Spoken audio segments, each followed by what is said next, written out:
Nimby here. Today we're going to be tying a Duchess.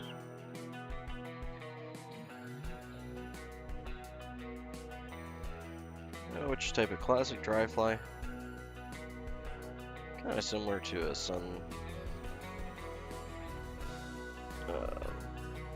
sunset fence.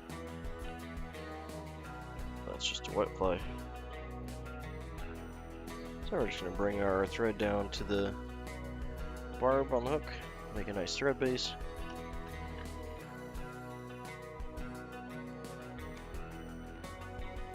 This is a fairly colorful one. We'll be tying in some red.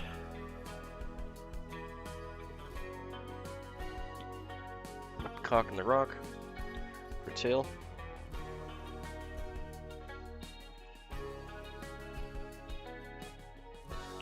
Just gonna get rid of the wispy guys here. That'll do.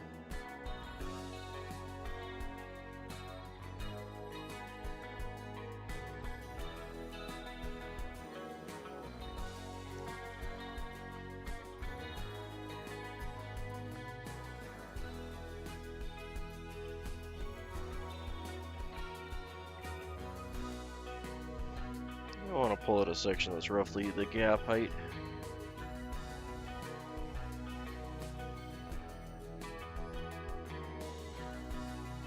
It's kind of moderate.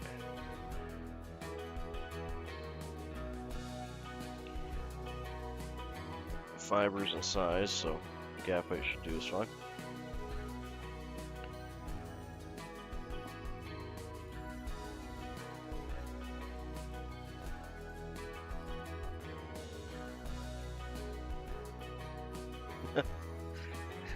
Morning, Robert. How's it going? Not in my backyard. Are you somewhere else?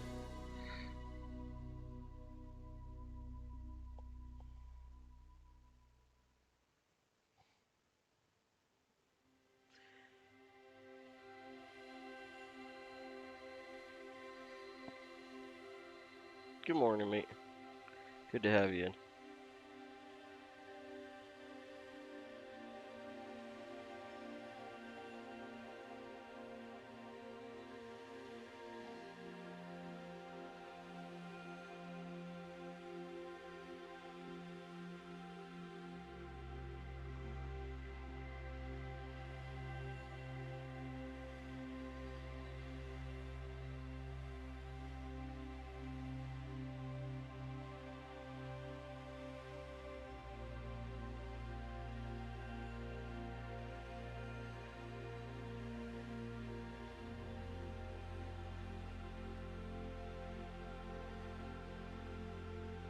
That looks good.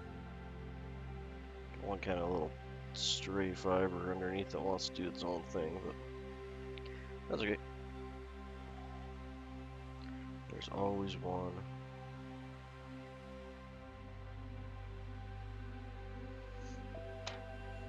Anyways, we're just gonna clip off those ends there, tie down our tag end, and work our way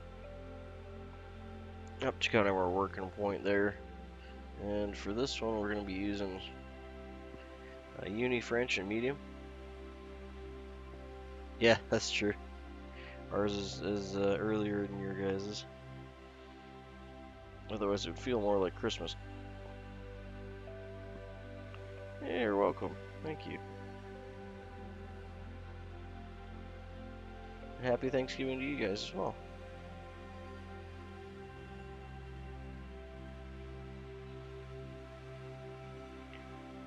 Is it Thanksgiving there today or tomorrow? Can't remember if it was Friday or the weekend. Or the whole weekend.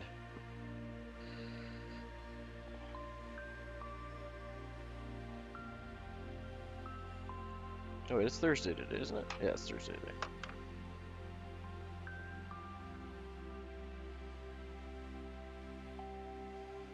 Okay, so we're just going to tie that gold and olive in. Oh, it is today. Okay, cool.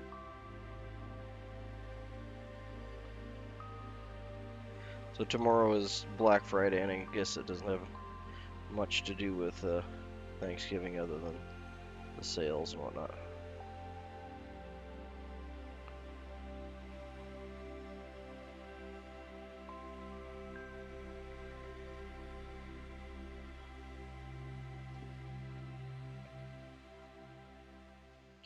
Okay, we got our rib tied in. We're going to be doing the body in this lovely orange.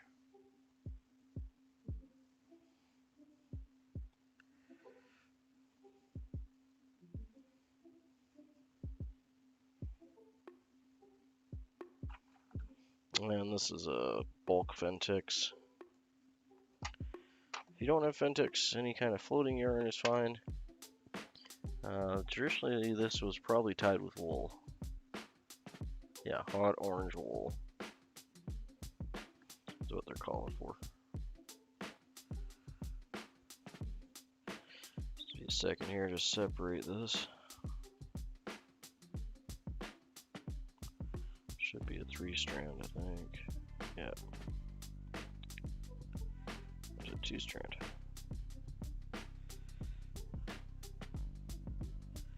Cool. Long weekends off work or the bomb.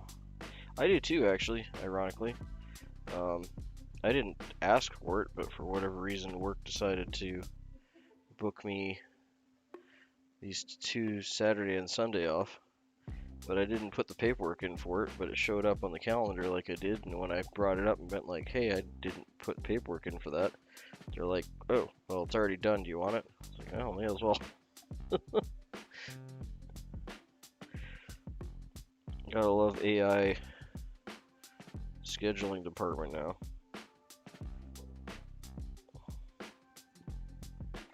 Does a lot of weird stuff I don't think humans would be doing.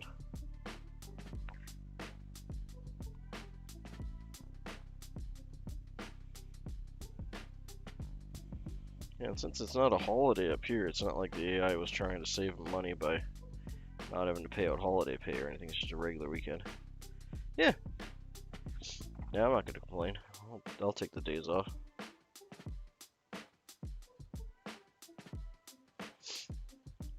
Especially right now, because they don't really allow people to take a lot of days off between now and after Christmas, just with all the Christmas rush. So we're going to tie this right back just before tailing. I'm going to try and get 3 or 4 good stabilizing wraps on it there. I'll head back up.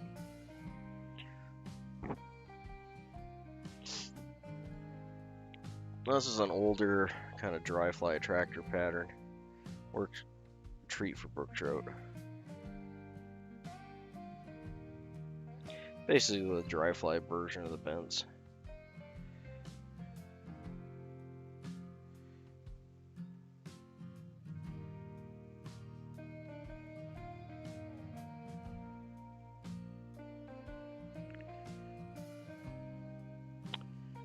Keep it together a bit there for that first wrap. There we go. Actually, in hindsight, I'm gonna rotary this. Just let me grab my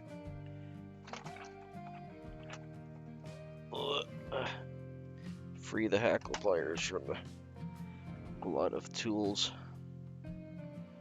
There we go. And half hitch tool. Just put a half hitch on our head here. And we'll get that up in the bobbin cradle.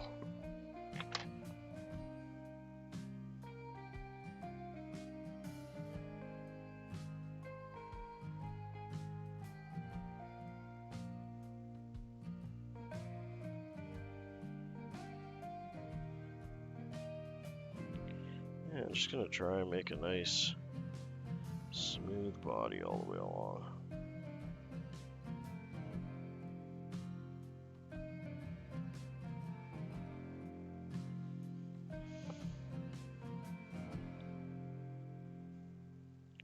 And being mindful of that hook point because it will tear this up. Not so much tear it up, but it's almost like floss in that. It's exactly like floss in how it's manufactured. So it'll get all sorts of little wispies if you let it.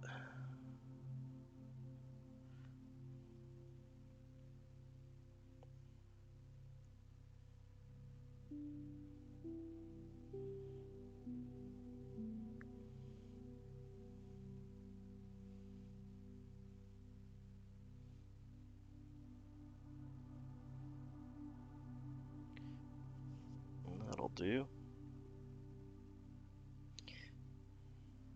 Might have went a hair too close there. We'll find out, because I got an overwing to do and hackle, but it's the first one I'm tying, so we'll modify it after if I need to back it up a hair. I think we'll be okay.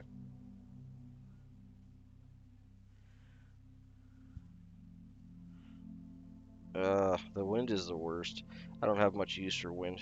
I live in like a little, I want to say cave. It's not a cave.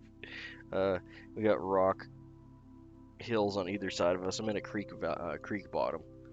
And there's maybe, I don't know, 60 feet of rock on either side of me. So we'll get some wind going up and down the creek valley, but that leads from the lake, and the lake has way more wind, which is just down the way. But I gotta say, I'm happy to live on this side, which they call the dark side, because it doesn't get as much light as over by the lake, because it's all nice and open. But I'd rather live over here, because we don't get nearly as much wind, and I don't really have a lot of use for wind, to be honest. And like when you're by the lake, you almost constantly have wind. Just like the lake effect like they get on the bigger lakes. But it's not really like a useful wind. I don't think I could really even get much juice out of it with the turbine if I was gonna set up a electric turbine. Who knows? I don't think so, because no one else here has them, so. Because we're generally pretty calm.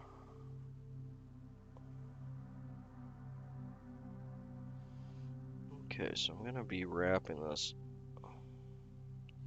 Don't want it to interfere with my tail too much. But I'm just gonna hand wrap this. Well, I already got it set when I'll use the rotary.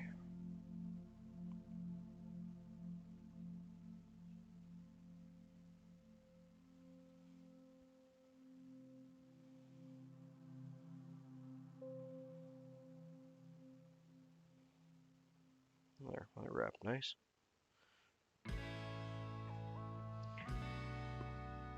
I ran out of small gold French tinsel, which I probably would have preferred for this one, but a medium actually looks really good.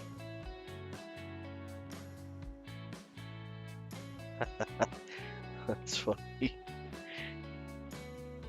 So if you're hanging out in a chat, you're actually a chat troll. Oh, come on now, stay put.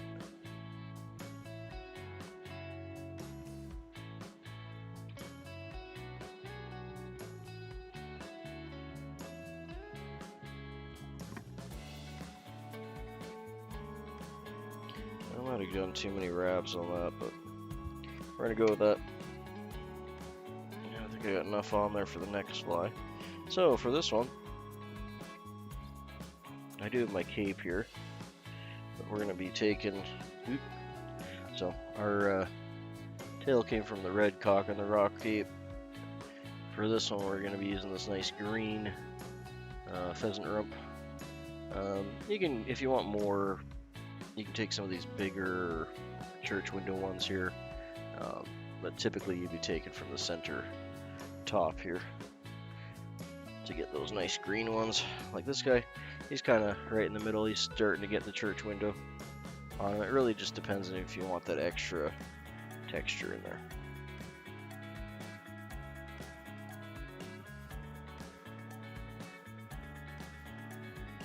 Yeah, we're just going to remove all the wispy bits. Boop. Boop. There we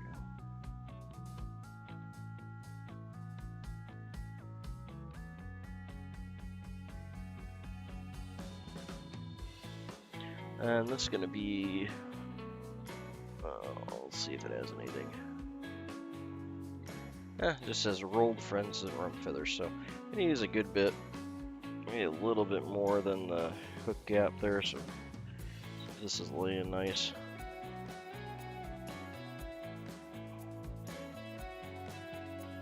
pull it down so we can get some of the fronds to be about the same length. That looks pretty good to me. Just pop those off.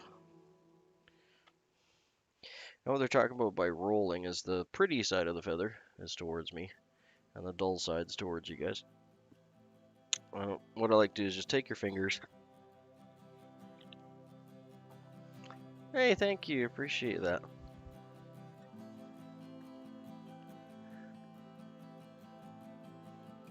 Yeah, I hope so too. It should be a good day today. Feels like it's gonna be a good day today. But you can just wet your fingers just slightly if it's not grabbing for you. You know, just lick them a bit and dry them off.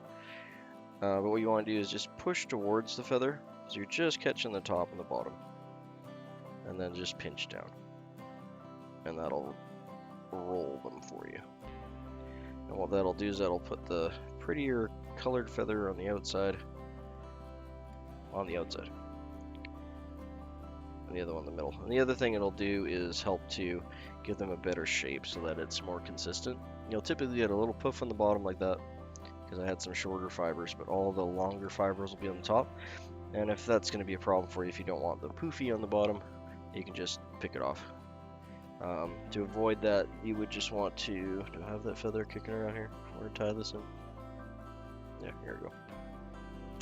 If you want to avoid that, you can see that these couple strands are kind of sticking off by themselves, and they're just a hair shorter than these ones here.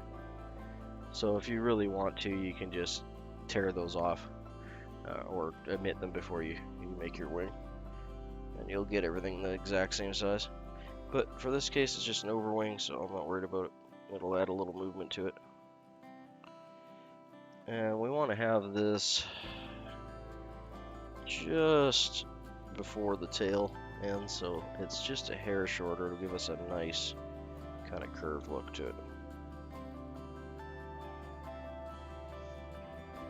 Now, if you like a heavier wing, you definitely can do up a heavier wing for this.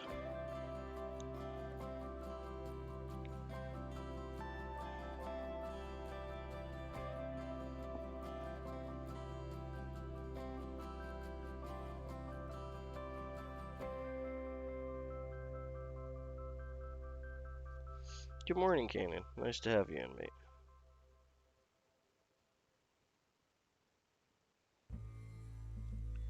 I'm just gonna throw a couple more securing wraps because it looks like I got that roughly right where I want it. We got one stray fiber on my side. I'm gonna leave it in for now. You can see it right there, kind of sticking out sideways. That guy. If he decides to play ball, he'll stay put. And if he doesn't decide to play ball, then we'll get rid of him.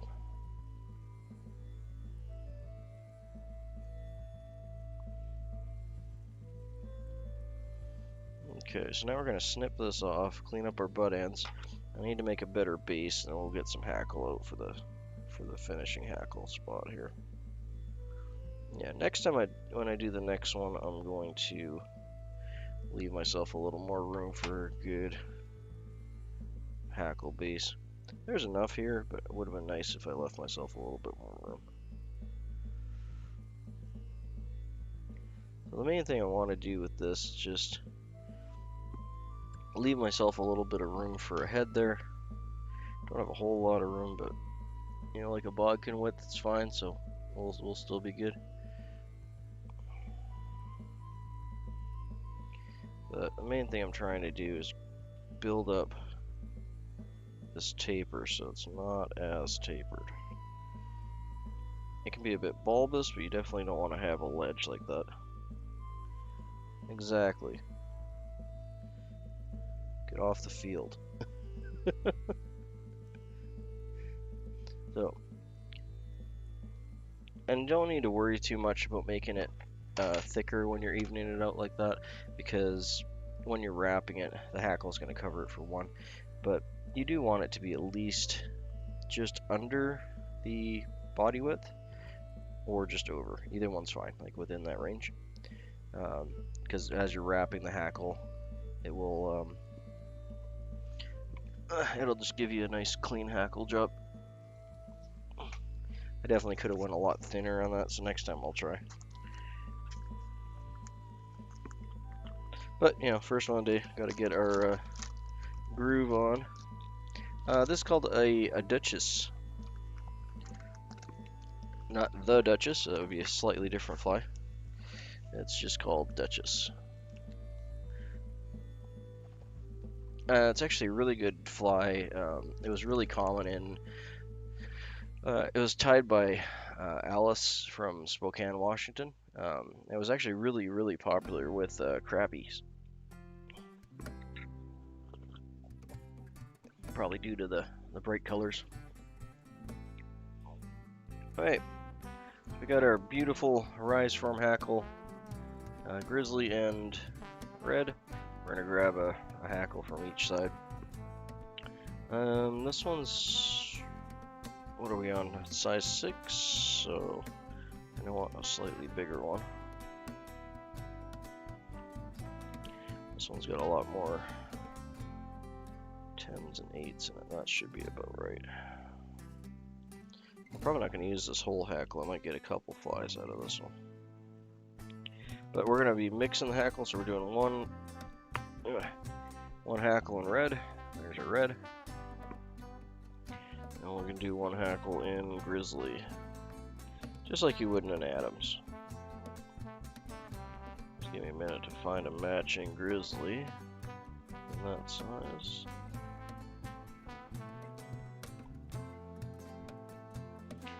That one looks okay. 2 there. I'll just take you both out because we're going to doing more than one of you. Oh.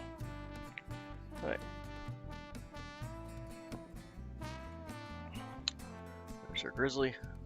This is a beautiful hackle. I really like it. I got it for my birthday last year, actually, from the wifey.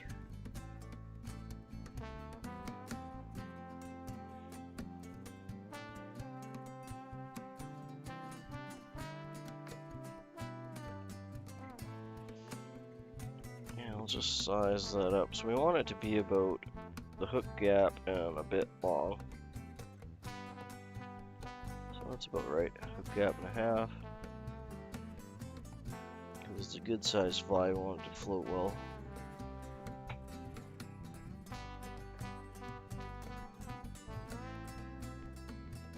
So when we get roughly where we want our hackle to be, we can just pull back like this.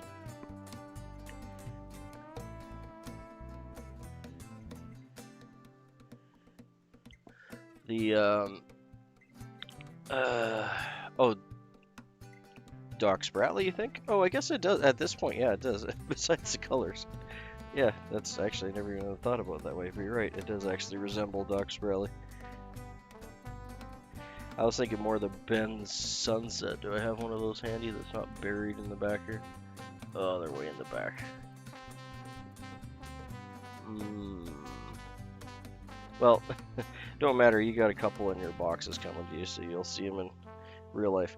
But anyway, so one thing I like to do with these hackles, or most Cape hackles, is you're going to have this soft fibers on the bottom. So the easiest thing to do is really just gently just grab the rachis and just pull back. And the ones that are standing out 90 degrees like this are going to be too soft to really make a good dry hackle. So you can see where it's starting to form back in on a V. Right where the actual formation is, right there, is where you're going to get your best kind of dry hackle set. So you can pull it down like that, and then just snip it right there. And I save the... You don't need to throw the bottom bits out. I mean, you can if you really don't want it. If you don't want to save material, you can toss this. But this is really good, like for our medium soft hackle. So if I'm doing like a Royal Coachman wet fly or something like that, where I want something that's a little bit on the stiff side but still soft enough that I can do a nice soft hackle with it, this works really good. You can also use it for legs, for nymphs, and all sorts of different things. So I hang on to them. But normally for a soft hackle, you only want 1, maybe 2 wraps. or up to 3, but you can get that out of that feather there, so there's not much point in throwing it away. Morning, Yoshi. Good to have you in, mate. Yeah, we're gonna cut off. We're gonna cut off some of the fibers here. Do it without cutting the rachis. And adding extra hair to my fly. There.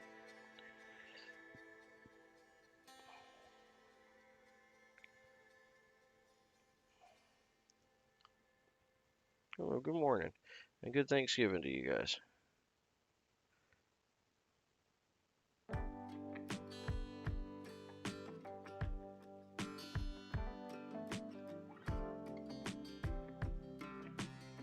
Sorry. Apparently I need to sharpen my scissors again. I'll have to do a video on how to do that. It doesn't seem to be cutting the fibers like it once was. But that's okay. That's what we got sharpening stones for. Alright, so we're going to be tying in both our red and our grizzly hackle. But what I was doing there is just cutting it off. You can see I left the fibers on the rachis. It's just a hair long. Trim that a little bit. There.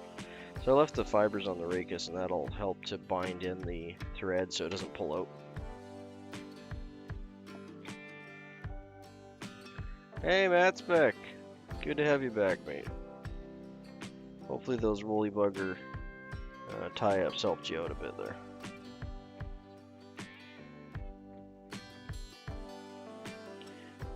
I'm just gonna get like 4 wraps on this. Nothing crazy because we're gonna do our grizzly hackle next. Such a beautiful grizzly hackle, eh? Look at that. This is gonna be nice and poofy. Might have went one size too big on this. Yeah, if you need an excuse, that's probably one of the better ones.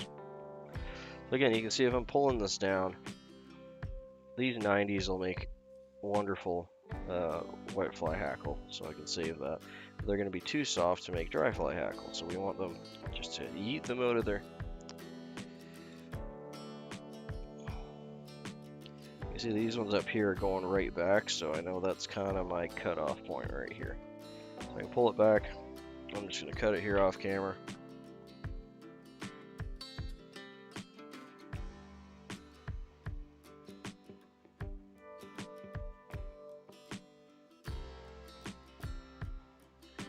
Yeah, I had a bit of a cold. I don't know what it was. I'm assuming it was a cold the other day. I missed a few live streams there. It wasn't like super sick or anything, but just energy level was right down. Hey, Shark's in. Happy Thanksgiving. Good to have you in, Devin. Hopefully you and the missus have a wonderful Thanksgiving. I know you guys have a lot to be thankful for. You guys had a really good year this year. Can't top Marin and your wife. That's gonna be a good.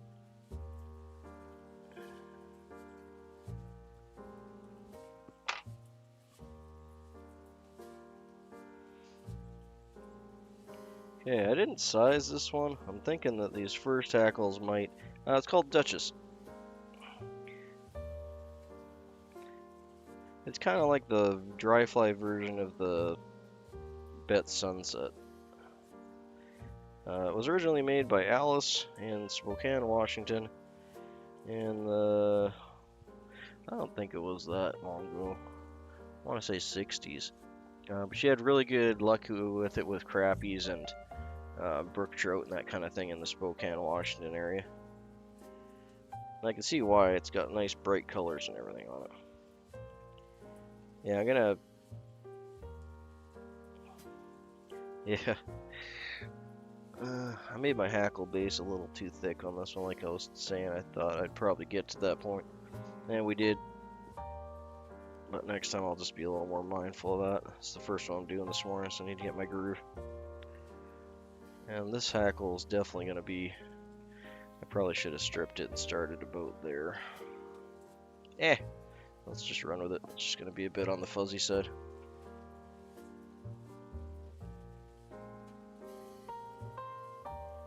I'm just gonna wrap my grizzly first.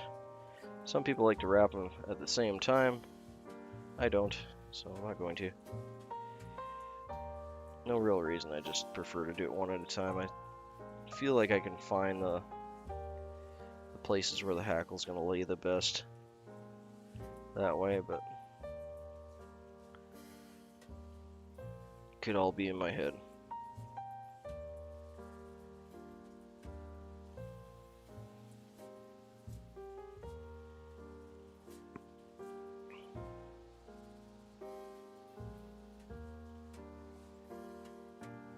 I'm not trying to wrap this super tight, although apparently I am. I normally try to wrap it a bit sparser when I'm wrapping too, so that the second one can kind of lay in between the first. But again, we're just gonna go with it.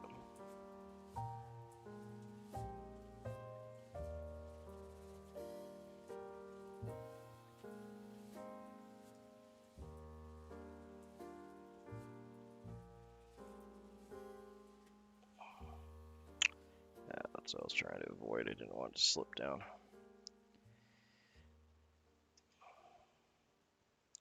I'll try and keep it up on that ledge.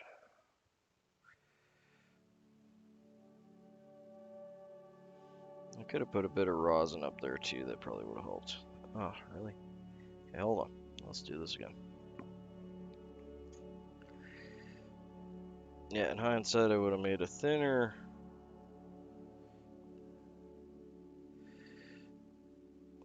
ledge for my hackle. Just had too many wraps up there.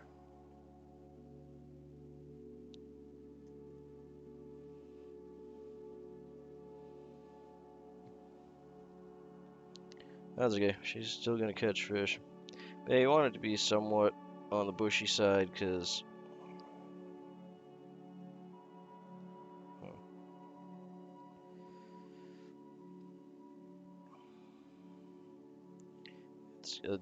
it's a larger fly, being a 6, right? You want to have a little bit of oomph there to hold it up. And we're obviously going to have some cleanup to do on this. I'm going to try and push that back with a 1/2 inch, but we'll see.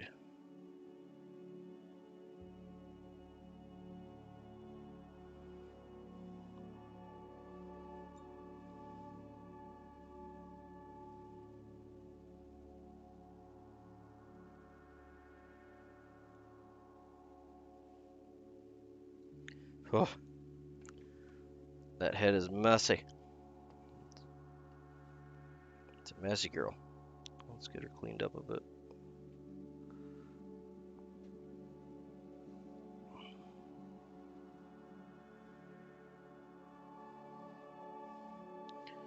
There, 1/2 inches will hold it back a little bit. I'll get it all cleaned up once I start forming the head there. I still got lots of room for the head.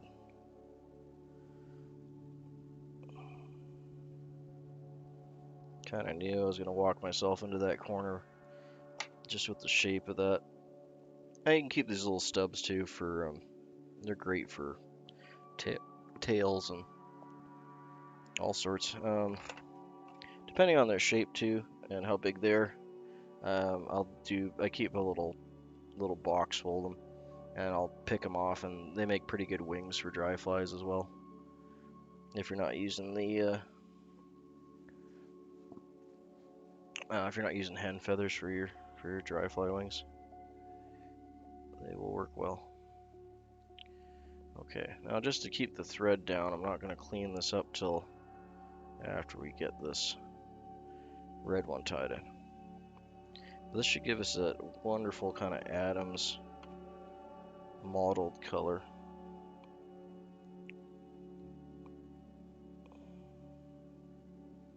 My red normally wraps well for me. This is a wonderful cape. Let's get the bobbin holder out of the way.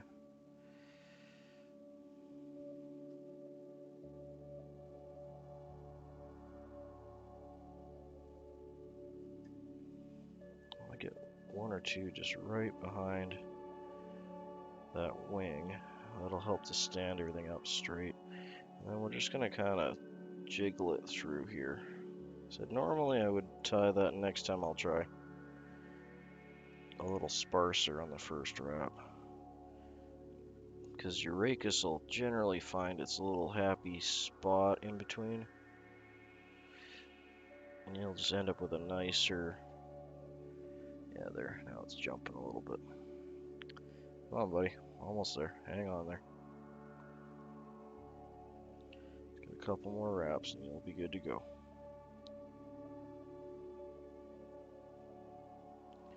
There we go. That's looking good. Do I try for one more? Oh, she's pretty bushy. I think we'll just tie her off right there.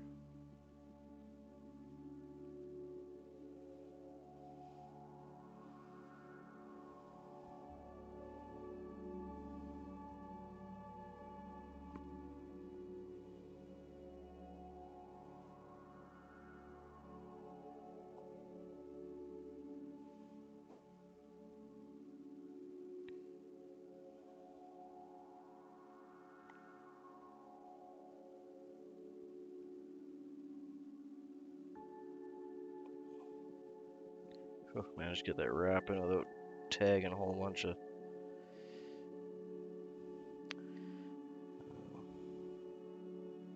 Come on, just need one more wrap in there.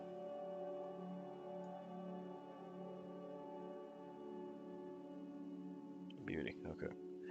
We got at least 2 wraps in. Then I can do a half hitch and push that little clump back. Could just cut it out after, but I can keep it in there.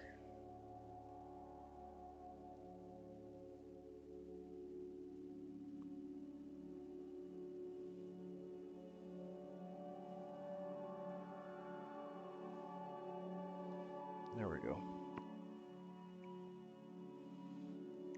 Try some with the smaller half hitch tool. Don't tangle yet. Not done with you. There you go. Well, that worked out pretty well considering everything. I'll set myself up for a little better success next time. But we managed. That's all part of this, is to notice your misgivings and work around them. Because everyone's not going to be perfect, that's for sure. Okay, there we go. Okay, let's just release that red. But that's nice and bushy, that's going to float real well.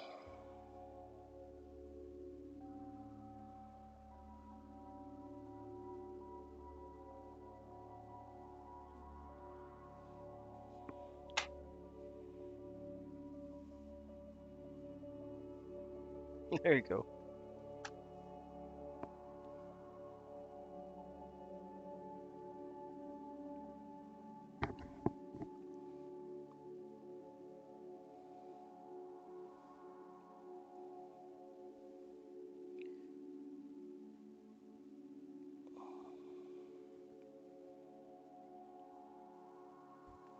Oh, thanks for reminding me. I gotta get my tea in before it gets cold.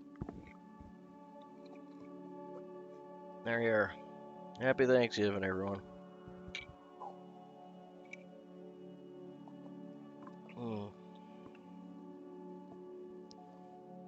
I got those 4 or so half hitches holding everything together, but excuse me, didn't really make much of a head on it, so I'm gonna gently push this back, just kind of clean it up a hair, make a little bit of a head, and then we'll whip finish it. I'm hoping that'll get rid of a few of these stragglers. Come on, buddies.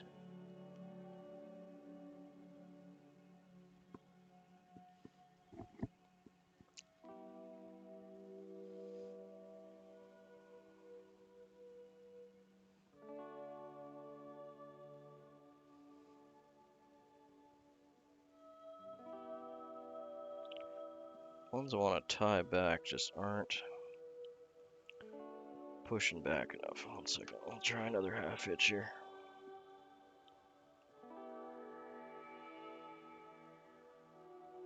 I could probably just whip finish over it, but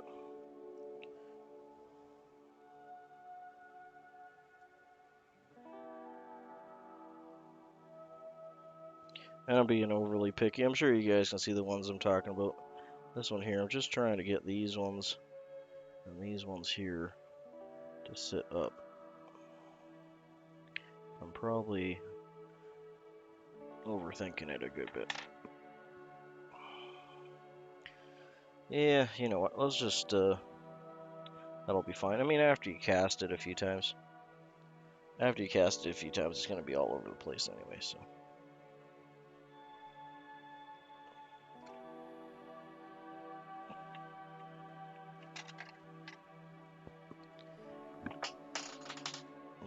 I'll drop my hackle pliers.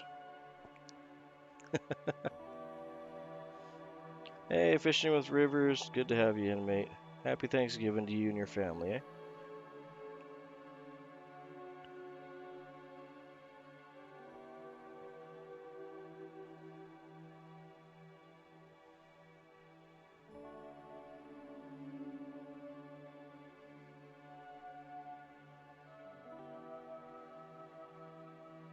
Yeah, I mean, I got plenty of different types of pens and tubes and stuff I've kept over the years that works well.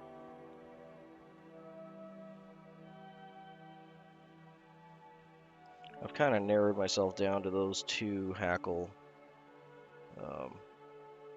or not hackle, I've kind of narrowed myself down to these two tools. This one's obviously bigger, this one's obviously smaller, and then I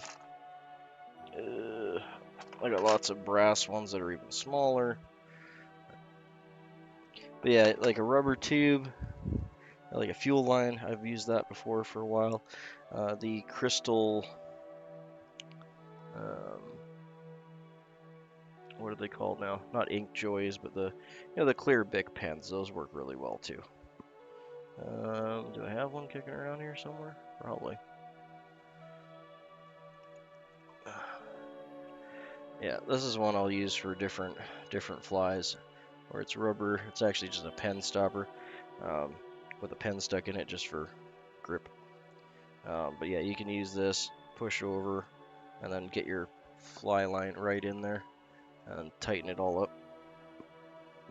These also work really good if you got an overwing that's not going down. You can slide this right over your whole fly like this and just leave it for like an hour, come back, and it'll be all nice and down. Yeah, I mean, there's no quick and this guy here I'll use for different things too. So I got a whole whack of different tubes, but over the years I've kind of just pared it down to those two. If I can't make it work with those two, I'll grab something else, but generally speaking, a larger tube and then a medium-sized tube and a fine one will be all you need to really accomplish everything. Alright, so let's get that cut out and then we'll get some head cement on there. I'm happy with that one. Like I said, next time there's a few things I'll be working on to get the next one a little better. But not that there's anything wrong with this one, I just foresaw some issues coming up.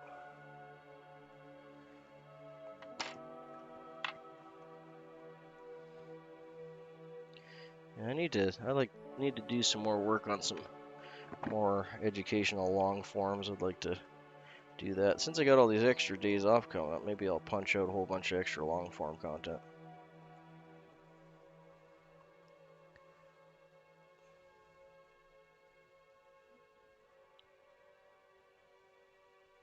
Yeah, good to have Rivers in.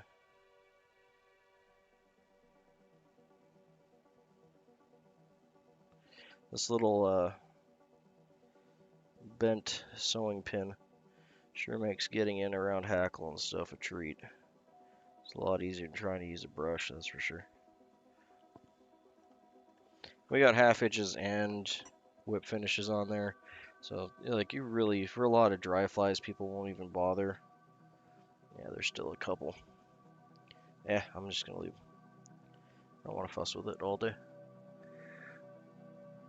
Ugh, I can't. I can't. It's bothering me. I have to pull them out. Been fighting those couple fronds. I should have probably just taken them off at the start. But sometimes, like, I like to leave them unless they're overly frustrating me, because a lot of times they will find their little happy home, and it's not a big deal.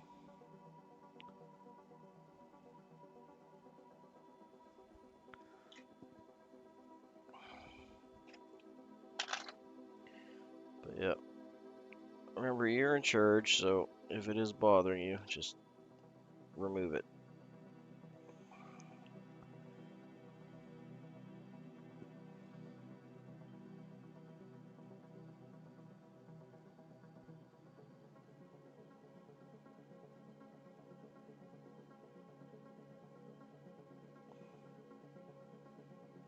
There, just those couple. I like to have a nice flat front face on mine. Did I bugger my tail? I must have bumped my tail when I was readjusting it.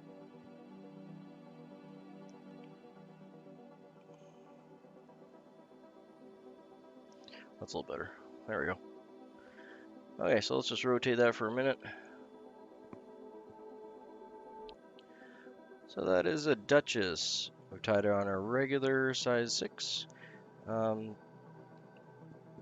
She has a red cock on the rock tail, fluorescent orange Fentex body with a medium oval French rib, a green pheasant rump overwing, and a red and grizzly hackle. She was originally tied by Alice Spezzi of Spokane, Washington, and she primarily tied it for crappie, but she also had a lot of good luck with it with brook trout and other small fish in the area.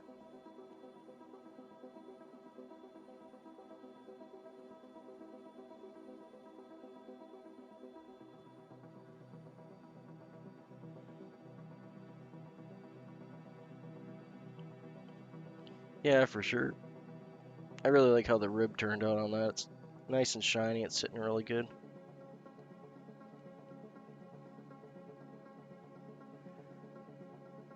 To me, that's definitely like a springtime.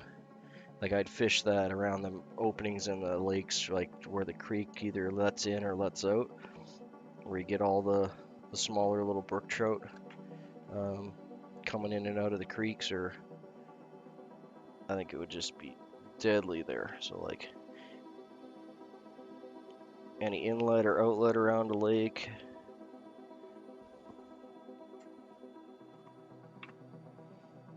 Um, I don't really have a cork ready. One second, let's add it to one of the other corks that are getting thinned out. I know it's not a nymph, but we'll add it to the nymph cork for now.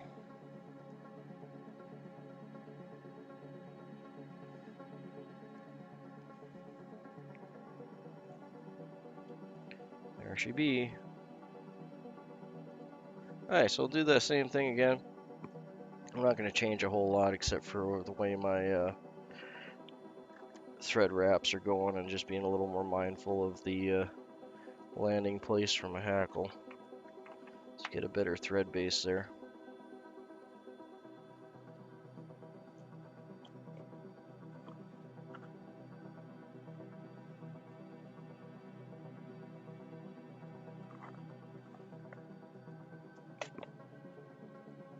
Get another size 6 out here. These hooks have been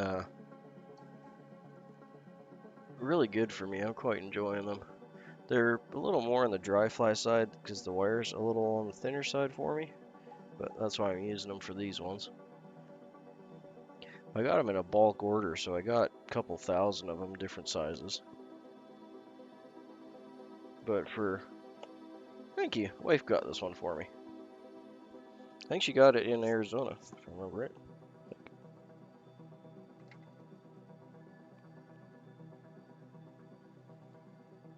She likes to get me t-shirts when she travels back places. It's got a coyote on it, so I like it.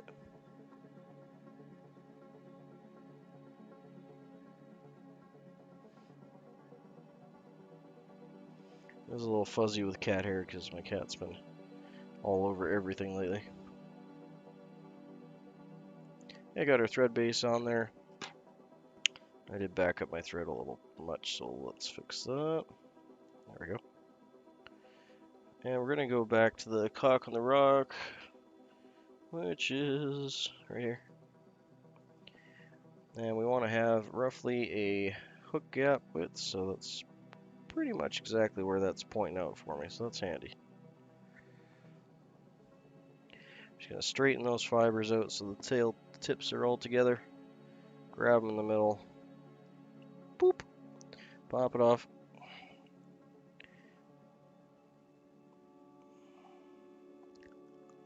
And we're gonna do that kind of roll technique with the fingers, so just pushing together, pinching.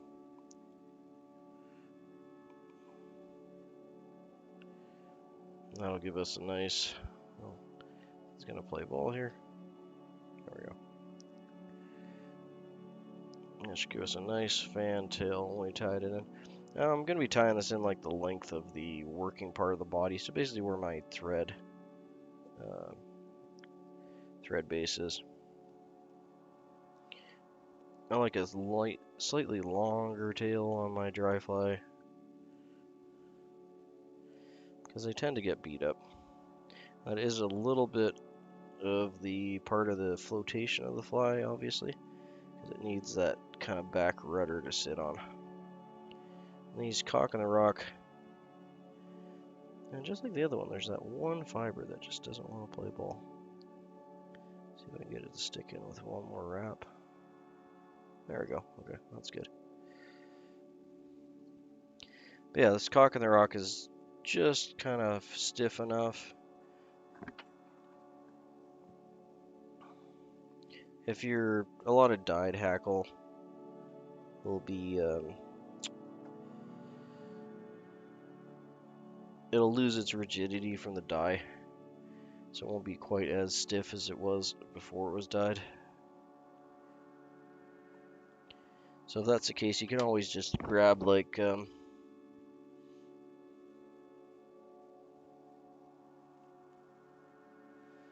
probably a bad example, but we're gonna use it anyway. Just grab some of the more bristly fibers and just add a few in when you pack it in, and that'll just add a little more rigidity if you're noticing that your flies are slumping or they aren't staying up. But for the type of fishing I'm going to be doing with this one, this will be perfectly fine. These are going to be creek fished, and I'm going to beat the living snot out of them on sticks and rocks and all sorts of things. And the brook trout don't care. They'll take almost anything.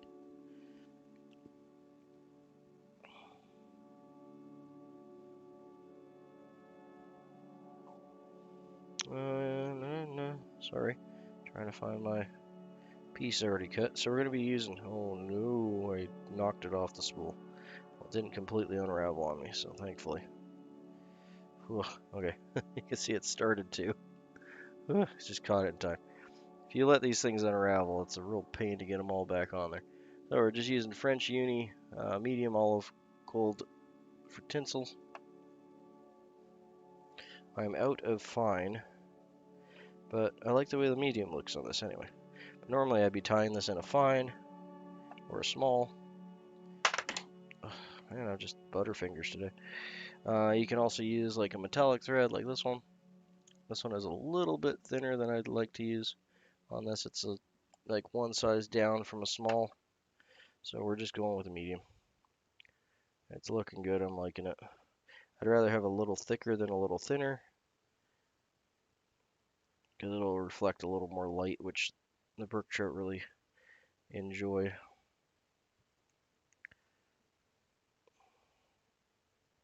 Okay, get about 3 or 4 wraps there just to pin it in. And we'll tie our body material in now. So this was a 4 strand? Sure looks like it was.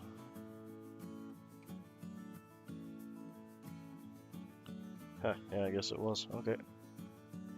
So we'll just separate those strands up.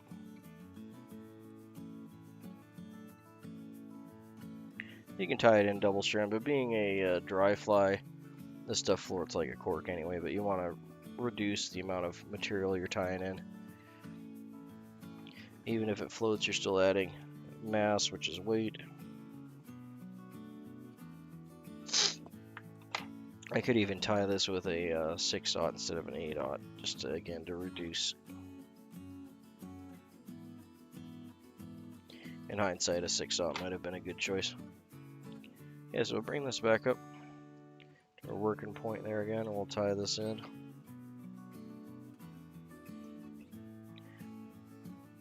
I don't have a whole lot of this color left, so probably 1 or 2 skeins, which is, it's still enough to make a couple thousand flies out of it, but unfortunately they don't make this color anymore. But it's just a magnet for brook trout. You can find reproductions of this though in floating poly yarn.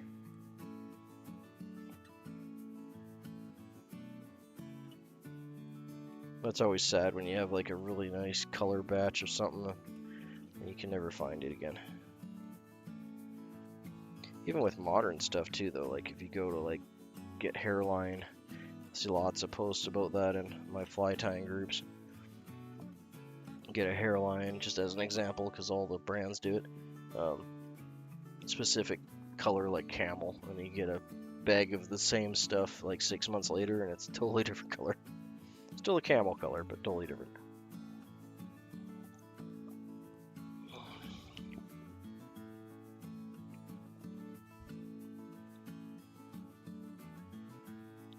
Actually, let's I'm gonna half hitch that.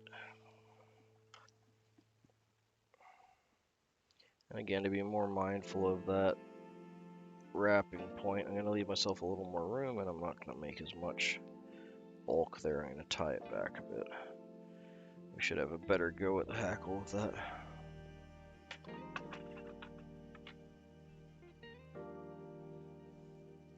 But yeah, this stuff's such a joy to tie on. As long as you don't fray it, it's like floss that actually wants to behave. And not all floss wants to behave, but this stuff works so well for bodies and such. It just gives you such a nice, clean, floating body.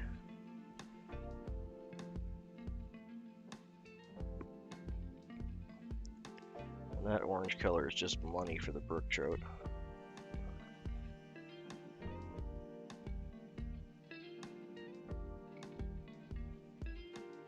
Tighten that there.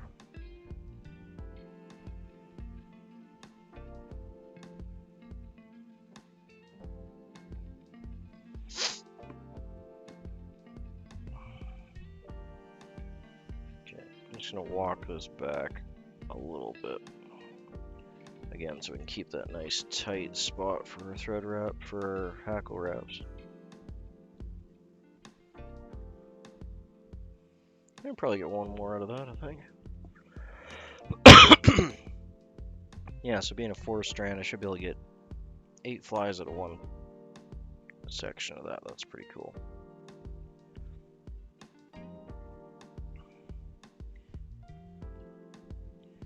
Okay, I'm just gonna, yeah, I'm gonna half hitch this again. Get it up on the thing.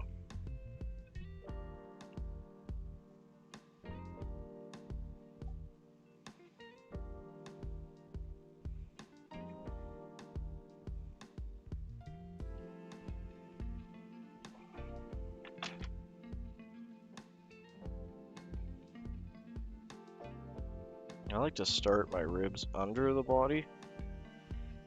Main reason is because it's farther away from the tail and it interrupts your tail a lot less. You can really go either direction, but for me a counter wrap in that direction just always seems to work better. But yeah, no hard and fast rules on that one.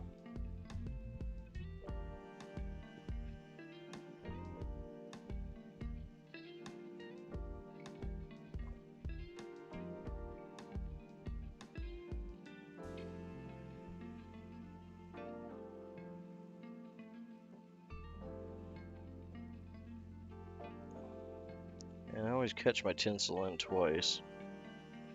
Or actually catch most of my materials in twice. Even though I don't need to, it's just habit. Not necessarily a good habit, mind you, but it's a habit.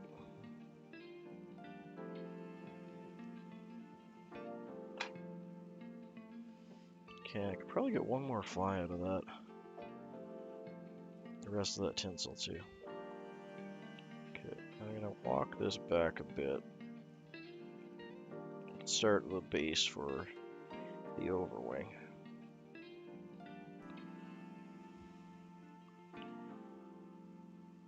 And we're doing much better this time.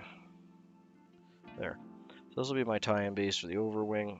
Our hackle is going to go here. I'll build that up, and then we've got room for our head. So, general rule of thumb is you want width of a bodkin for your base for your overwing, bodkin for your head. So we got room there, and about 2 bodkins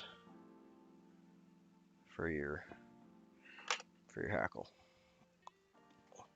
or more, depending how thick you want to go. That's all personal preference. Do I have enough on that? Yeah, I probably do. We'll use the rest of this guy up.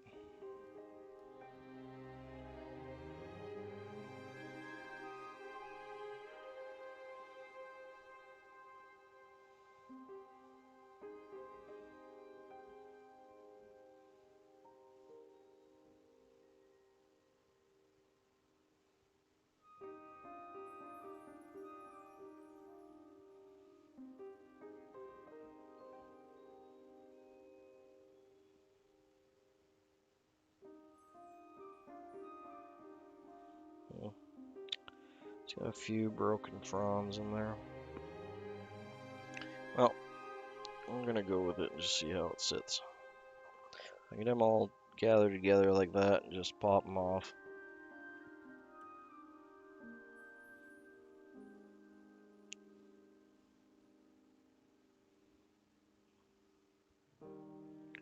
The fibers aren't really behaving exactly as I want them to, but we're not gonna know until we get it placed in there whether it's gonna be a problem or not.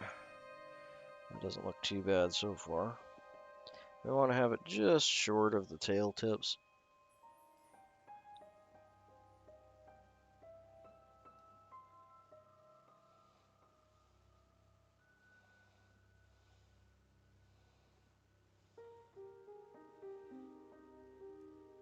We'll get about 3 or 4 wraps to secure that in.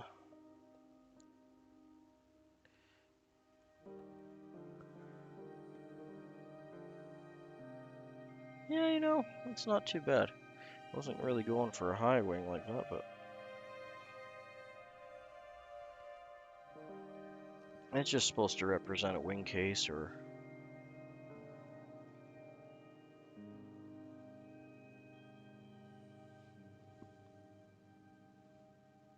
just gonna put 2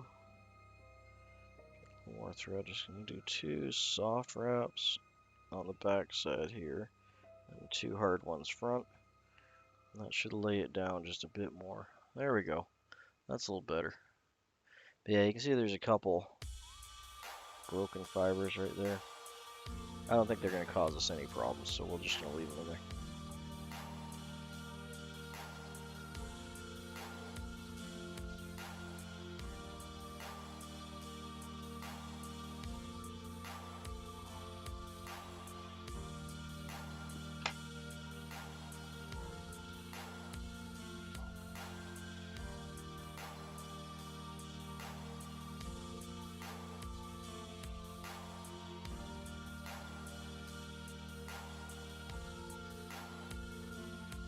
Yeah, we're just going to build up the front. We still got gobs of room for our head, so this should be fine.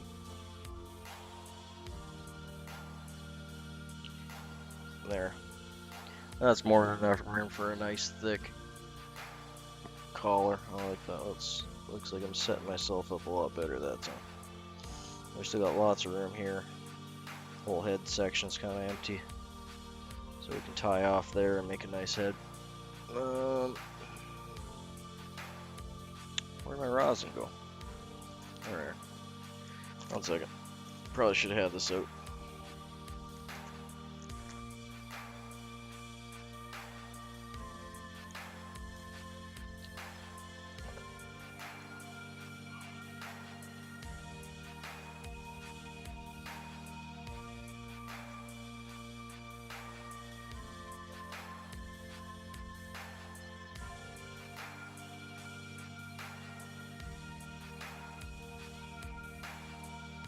And also add a little bit of a brown look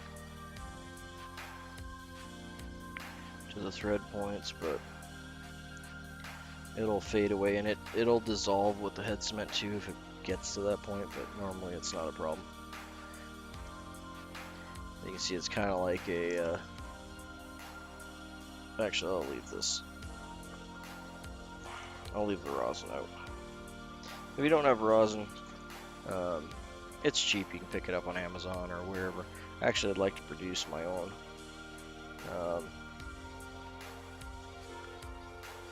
But it's basically just tree sap that's been rendered down.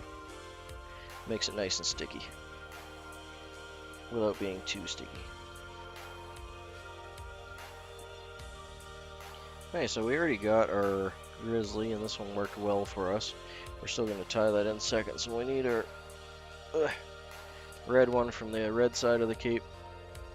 We got our grizzly on one side, red on the other. It's just a half cape. The chicken did not grow like that. Be cool if it did, though.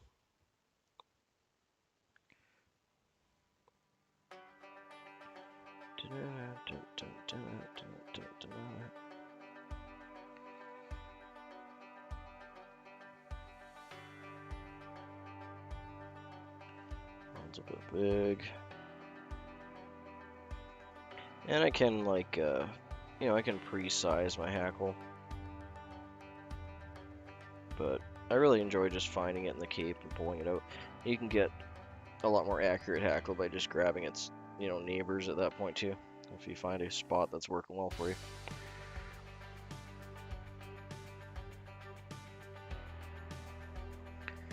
There we be. So there's a red. It's a beautiful hackle.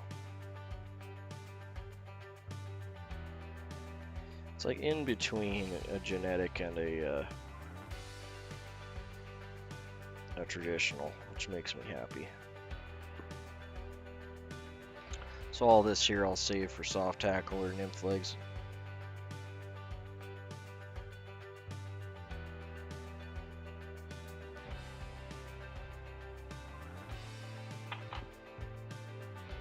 They'll get used. And remove just a few fibers from each side.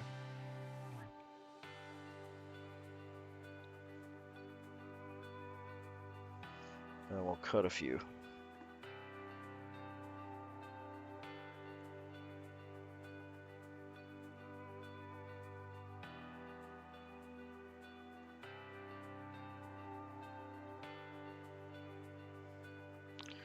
Dropped my glasses behind my desk, so it's making tight work like this a little more difficult.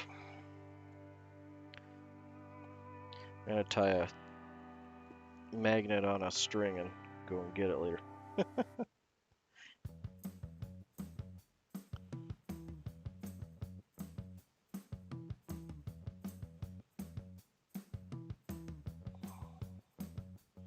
Okay, I'm just gonna get that in with about 3 or 4 good wraps.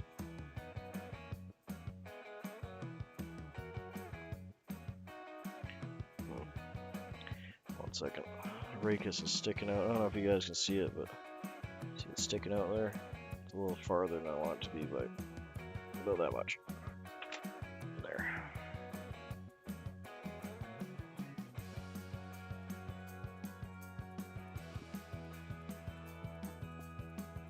And then we'll do our grizzly. Same thing, we're just going to pull it down. This one's a little... nice thing about doing it that way. Thank you. I can get them. I know exactly where they are. They just fell behind my desk. I just got to get a... I'm going to just tape a string onto a magnet and drop it down there because the case and everything fell.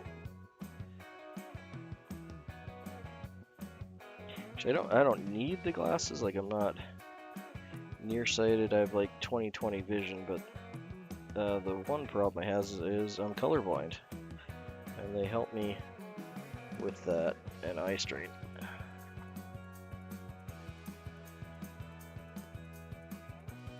But I'm only colorblind in one eye, so that's what they help with. And also working on a computer all day.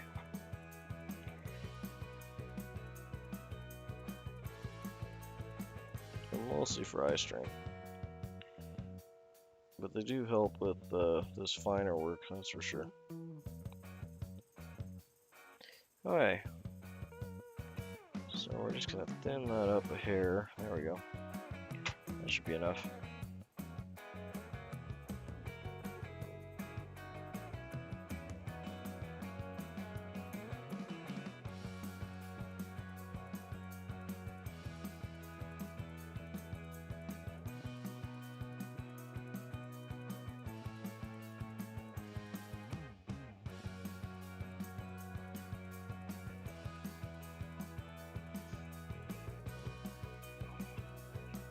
Yeah, I always like to throw a half inch before I start.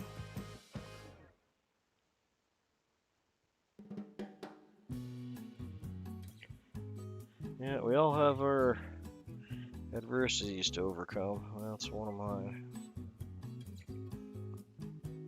But the vast majority of the time I don't even realize it's there, so it doesn't impact my day much.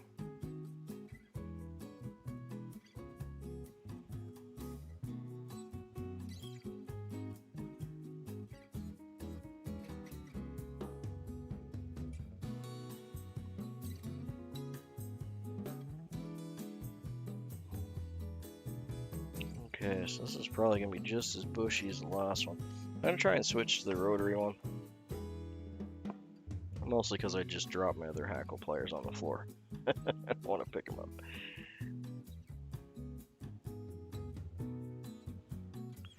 There we go. This is its job, so we'll see if it'll do its job. Okay, so I want to get one good wrap at the base there. And then slowly, come on now.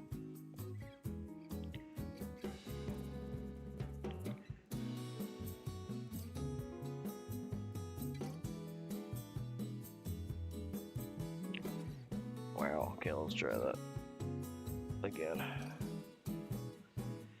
It really wants to curl forward on me.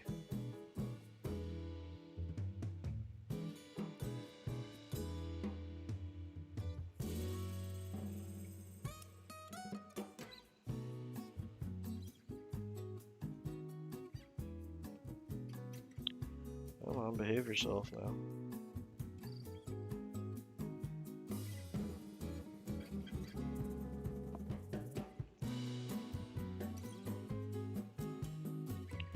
Yeah, well, I think we're gonna call that good there.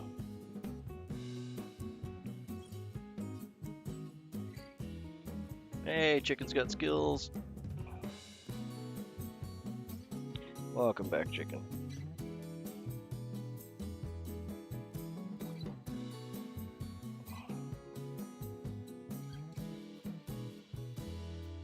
Anyone that has chicken in their username is more than welcome here. I like my chickens.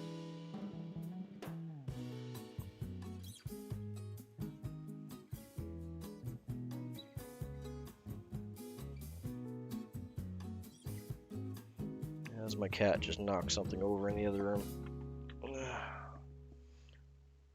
You always wonder what they knocked over and why, and if it was malicious.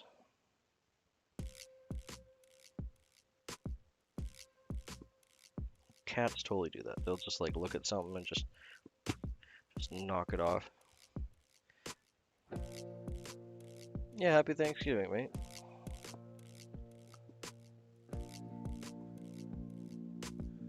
I can't quite tell in your icon, but it looks like you got a bike there. What kind of bike is that? Motorbike, pedal bike? I can't really tell. I can just make out the red a little bit on the tires.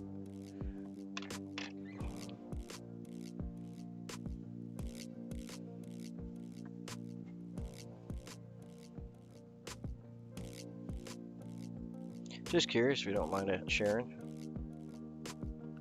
I like bikes. Like me some bikes.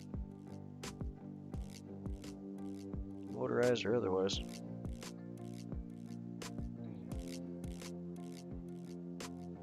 Nice, Trek makes good bikes. I'm still riding a Rocky Mountain. But I put gobs and gobs and gobs and gobs of kilometers on that thing. Gone through 3 sets of bearings and 2 sets of gears. Many tires.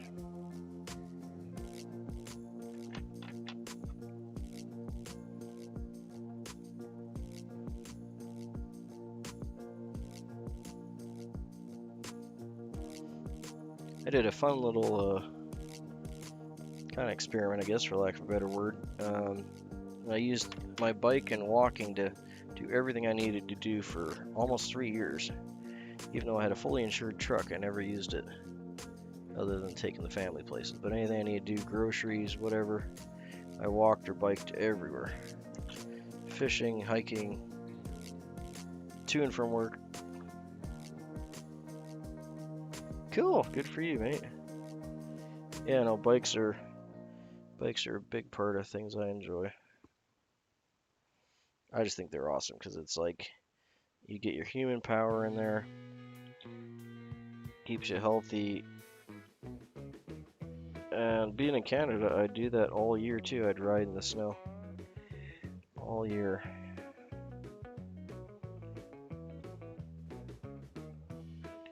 So I had my bike all set up for the snow. I had handlebar muffs and even had a set of chains for it that worked pretty well. The spike tires work better than the chains though, to be honest.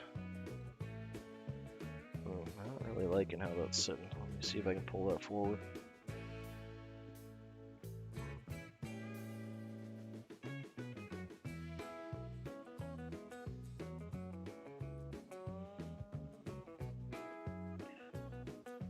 And then when I need to go a bit farther, motorbike. Because unfortunately, pedal bike does have its limitations for distance, especially in Canada.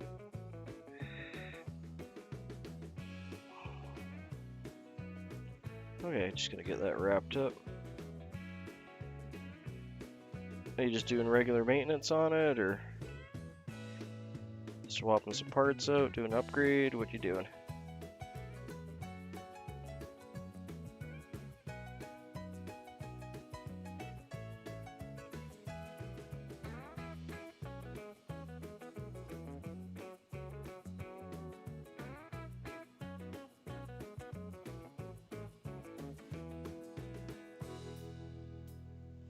You don't mind sharing anyway. I don't mind hearing.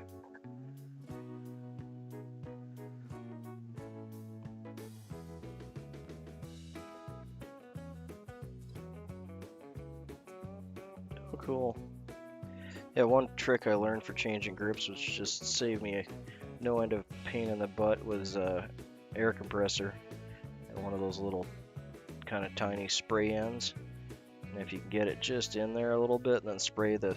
Ooh, broke my hackle unintentionally, but I think I got it wrapped in there. Let's hope so.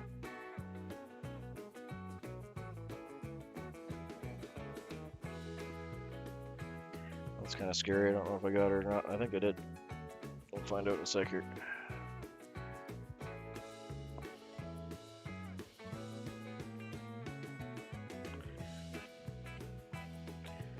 Brain sidetracked about bikes. Yeah, you take your air compressor and you just give it a little puff, and especially if they've been on there with like water and grime and stuff for a while, they can really stick to your handlebars. But yeah, a good little puff of air will sort it out right quick. Help peel it right off there. Unless they're old and you're just cutting them off, then it doesn't matter any. But if you want to save them. Oh, okay. That makes sense too. Yeah, that's another option.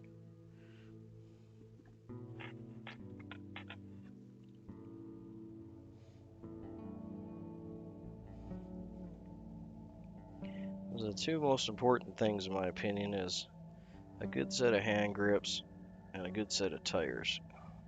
Those are the two things that anchor you to the bike and the bike to the rest of the world. So a good set of grips, especially if you're riding for a good long time, allows you to have better control of the bike. makes it more comfortable, gets rid of vibration. Just all in all, it's just a good thing. Not endorsing them or anything because I have nothing to do with them, but there's this one company I've used their grips for a while that I really like, especially being in Canada because they're warm. They're called Hush Puppies, and they're an over grip, so you'd put your regular grip on and then they'd slide over that grip. And they're just a type of not quite a neoprene, but like a really puffy, comfy grip that goes over top, and they're great for winter because they keep the chill off the handlebars from getting into your hands. But they drastically cut down on the vibration, so if you're riding a lot of really rough road, it helps a gob with that. And I think they're 100% made in America, if I remember right off the top of my head. But it's been years since I've bought any. Last time I bought one, I had a problem with the shipping, and they just sent me 3 free ones in the mail, and I was just like, sweet. So yeah, their customer service is awesome too.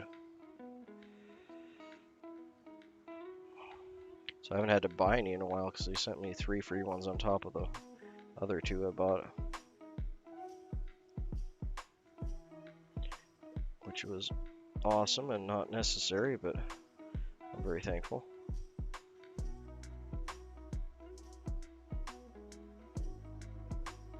Okay, just getting that wood finish in there. And I think we got her. I think we saved it good.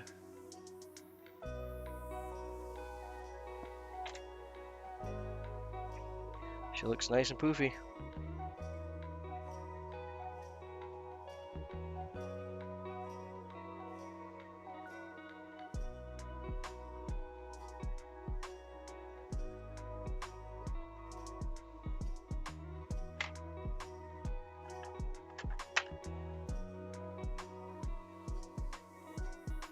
I'm just gonna walk back that hackle a little bit just before we get the...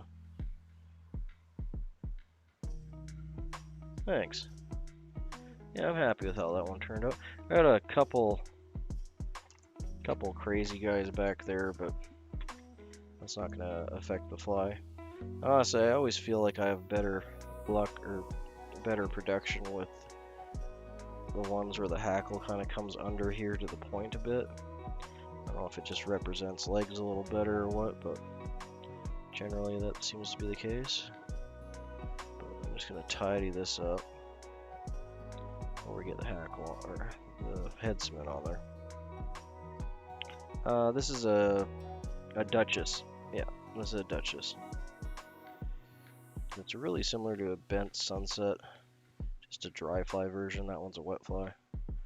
I kind of want to just yeet out those couple fibers. Are not really laying the way I want it to, but that's okay. Yeah, she's nice and bushy. She got that nice Adam style hackle going on.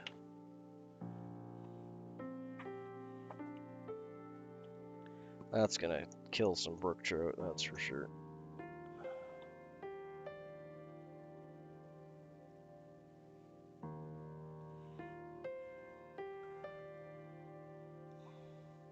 There's a nice creek just across my property here. And I feel bad for the fish in it this time of year because it dries up and freezes solid. But there's always a whole whack of little brook trout that get caught in the creek in little ponds and stuff that didn't make it back to the lakes. But I mean, what are you gonna do? It's just part of the whole life cycle.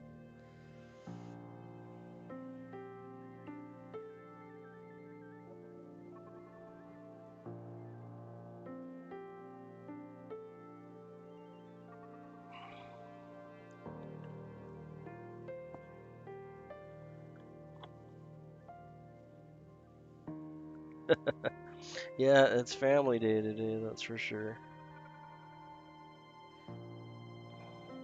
I know Thanksgiving's a big to do for you guys, so hopefully it's a wonderful day that you get to spend with your family.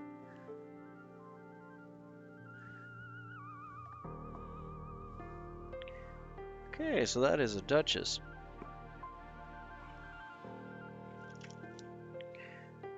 Now we tied it up on a number 6 regular dry fly hook. She has a red cock in the rock tail, a bright orange or hot orange Fentex body, which is a floating poly yarn, and a medium gold French olive tinsel with a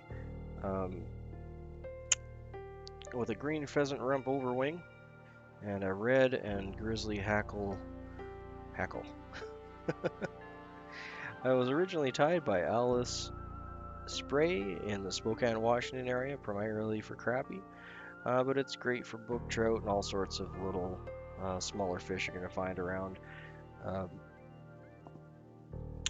inlet and outlets for lakes and creeks and that kind of thing.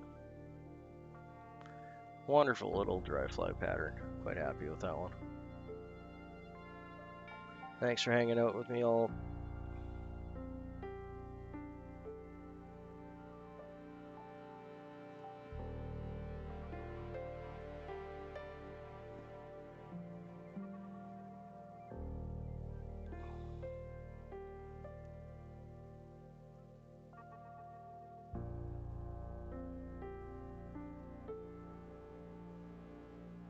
Yeah, happy Thanksgiving, Yoshi. Always good to have you in, mate.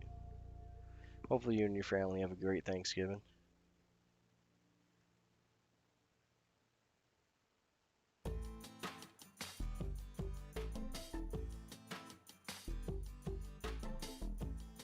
Hey, Favin.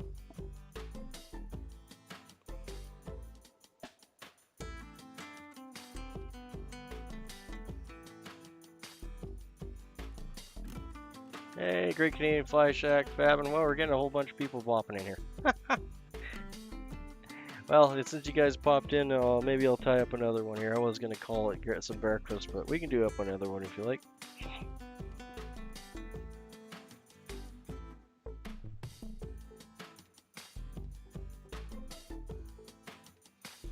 There's the first two. That's a Duchess. So it's got a red cock in the rock tail, orange Fentex body, gold oval tinsel, and a pheasant rump overwing. Yeah, it really is. It's a beautiful little fly. Those colors are just killer for brook trout.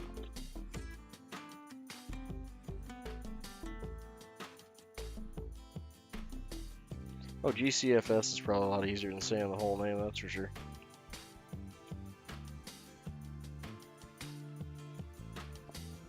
Hey, we got Val in too now. Okay, well, I guess I'm gonna have to tie one more then. We got all the crew coming in.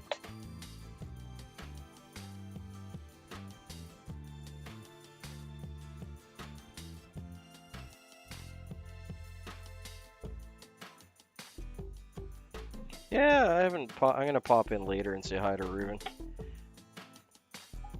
Wish his family a good Thanksgiving as well. I like Ruben. He's such a chill guy to sit and watch, Ty. Thank you, appreciate it.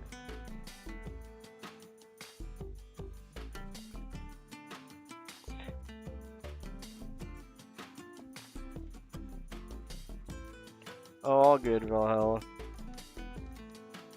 I'm just glad we got to say hi to you today. Yeah, I'll have to drop in and say hi to Turner and Funder and all the other crew.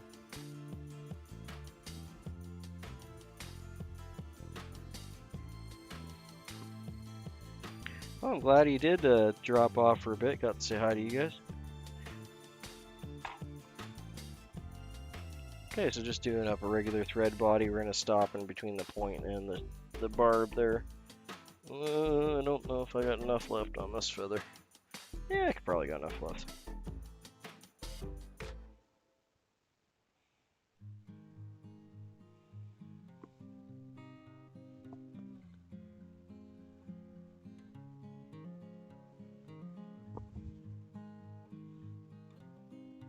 Do we have Villigrams in there? Is that what you're talking about? I didn't see him pop in.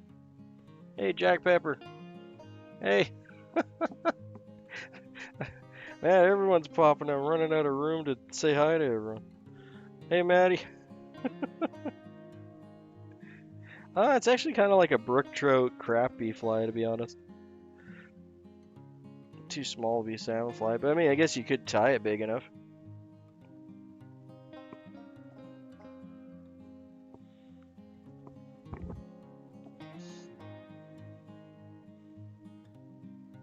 Oh, okay.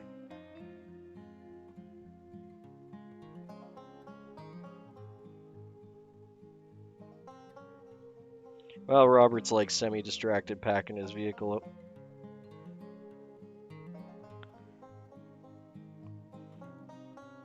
Yeah, I got a whole crew in here right now.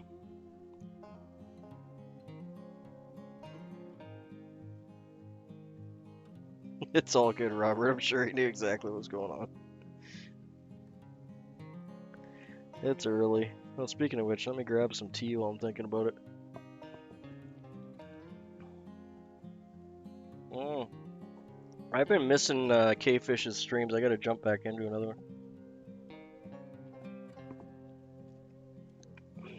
I meant to catch his last night, but I don't know if I picked up like a little bit of a cold or something. I've just been toasted at the end of the night.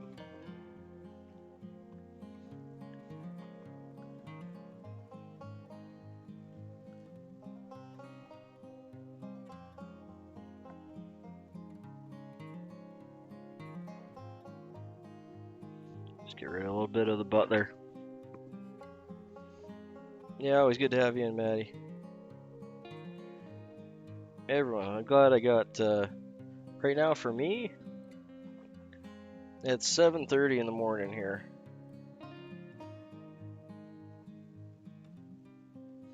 Yeah, that's very true. The fly tying community is super tight here, and that makes me happy. And everyone's awesome dudes, and that makes me happy.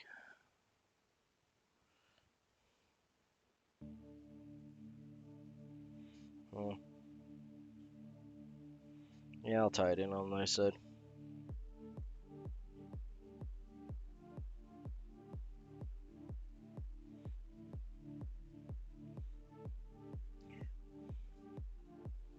We have a lot less Canadians than I was expecting before I started doing all this, to be honest. Yeah, I wasn't feeling all that great. Nothing to write home about, just met, you know.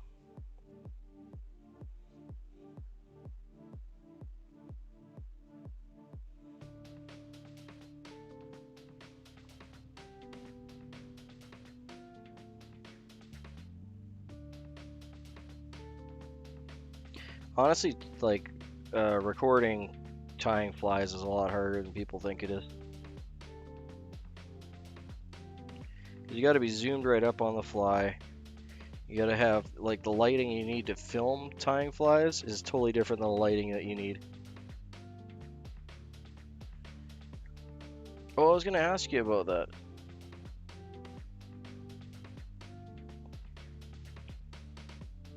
If it's already zoned that way, though, you should be okay, yeah? Like, if they're gonna allow you to keep it as it's already zoned, then you should be okay. You can always apply after if you want to change it, although that can be a bit of a pain in the butt.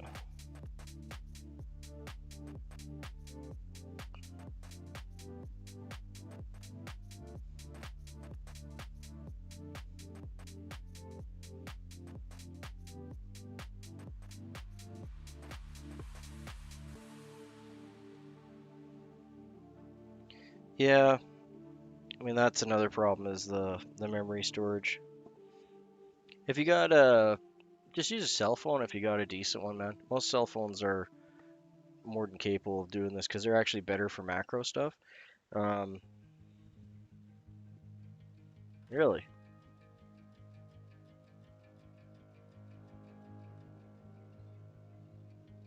Yeah, Maddie's in England. We got actually both Maddies. We got Matt and Maddie.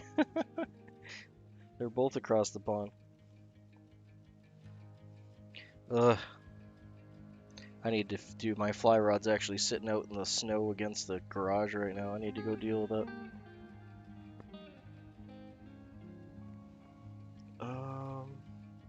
Sorry, brain went blank there for a sec. Let's get this half hitched and then I'll start the rotary up. I'm hoping I'll have enough on that golden olive tinsel to finish this off. It looks like it will. I don't want to throw it out, so we're going to make it work. Some are. Really, iPhone 12, you should be okay. It's kind of interesting. What I'd recommend is that you get an app. Yeah, everything I do is on my phone. I have like much better cameras. I got Nikons, I got all sorts of stuff. I got action cameras, but my phone's like 90% of my filming. Who was that? Is that Fly Shack? Who was the one with the camera now? Is that Fly Shack? Yeah, okay, so Fly Shack. I'm just gonna call you Fly Shack because it's easier than getting your whole name in there. If that works for you, that'll be fine. What you want to do, so you have more control over your phone camera, is, and I'm not familiar with the iPhones as much, but I'm sure there's a relative app that'll work the same for Android.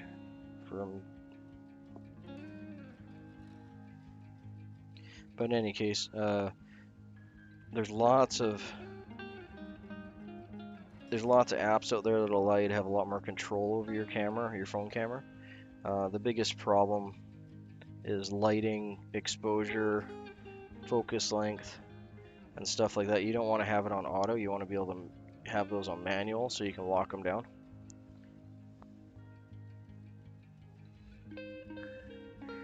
Hey, Crafty Kid, haven't seen you in here in a bit. Happy Thanksgiving to you too, mate.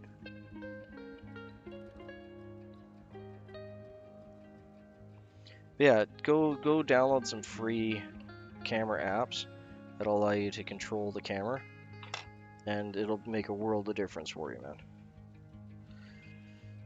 Not joking. It'll be night and day difference for what you can do with it. No, I don't use StreamYard anymore. I did a long time ago, but I haven't used StreamYard in a good while. I use Stream Elements for some of my bots, and I use a speaker bot and I have quite a few bots to deal with my chat.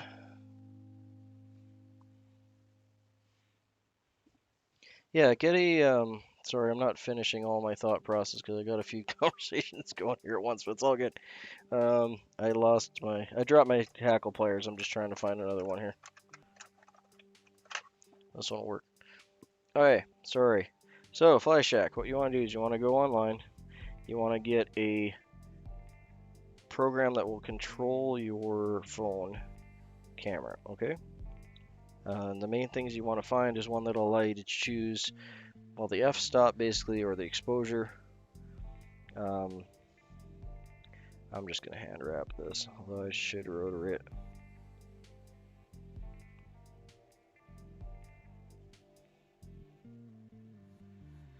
But yeah, you want to get something that'll allow you to choose the focal point manually, the exposure manually,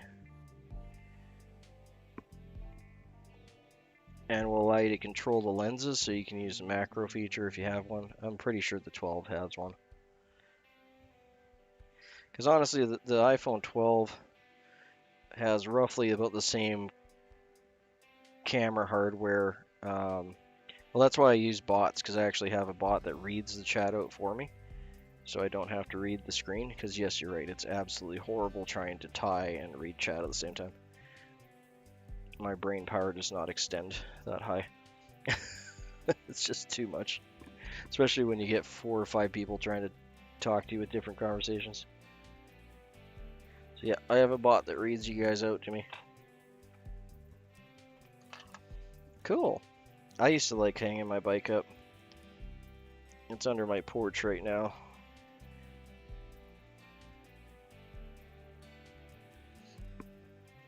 Alright, so the body's done. I'm just gonna black out this little tip that's coming out because I don't want to deal with it. There we go. Awesome tip. Magic marker. They're magic. If you have something sticking out like a rachis or anything that you don't want to see, just black it out. You don't have to worry about it anymore. Way easier than trying to bury it in thread, and it doesn't increase your bulk at all. Okay, so we're on to the overwing. Yeah, exactly. I lose track of what I'm doing, or I'll pull too hard on something because I'm moving my head up. Because my monitor's actually up high on my left. And I still read the chat, like don't get me wrong, I still look up, but this allows me to look up when I have time to look up. So we're going to be grabbing some of these nice rump feathers. I'm going to go down a hair though, because I want to get just before the church windows start. Let's see if I can get this in frame here. There we go. So just before the church windows start is kind of where I like to get my feathers for overwings. They have a little more rigidity than the ones above them.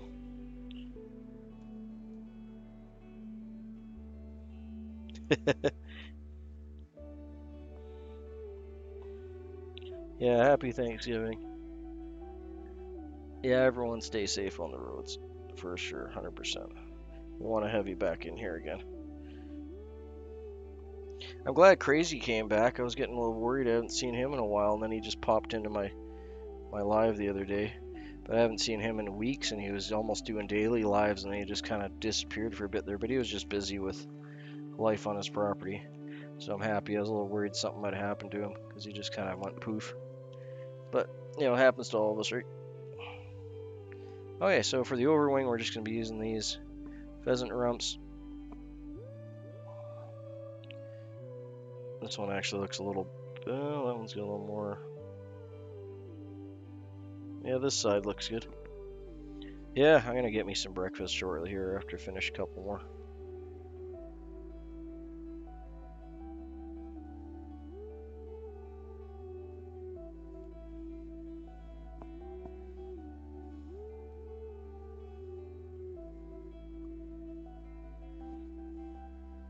Good to have you in, Jack Pepper.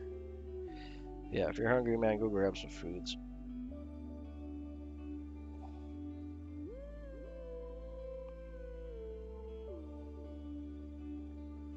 Okay, so for overwing, we want it to be just a little bit more than the gap length, so about a gap and a quarter, give or take. That's about like there. Yeah, it's just below the hook gap. Probably looks better on this side. That'll be enough for an overwing. We just want to spread it out so all our tips are roughly about the same size. I got lots of broken fibers in here on this one, so we're gonna see how it goes. Sometimes they work out fine, sometimes they don't. Just gonna wet my fingers a little bit. Push forward. It's split in the middle there, so it's not helping me any. But yeah, I just wanna, come on, buddy. Just kind of push forward and crimp them together. It's called rolling the wing. And we'll get the nice green on either side. Yeah, that'll do. I want to have it roughly just a little bit far back from the tail ends, so right about there. And that's almost as long as it's going to go, so that's good. Just going to do a quick pinch wrap there. And bind that in.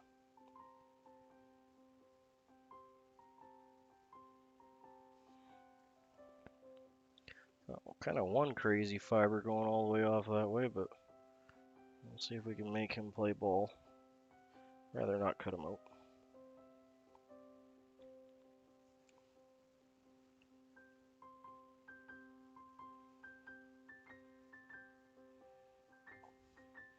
Yeah, that's better. That'll do. Yeah, we got ourselves a fairly nice flat base for the hackle, so that'll work.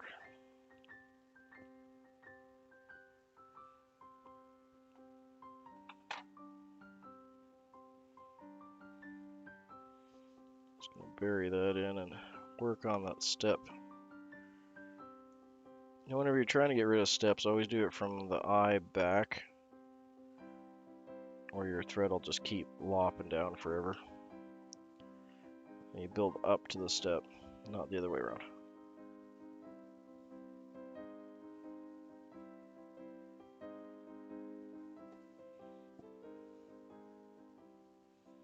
Yeah, looks like that'll do.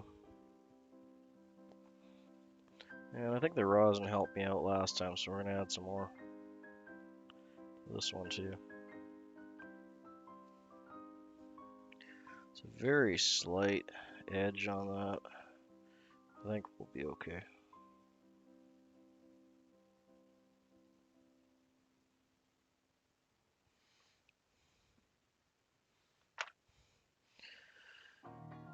Um,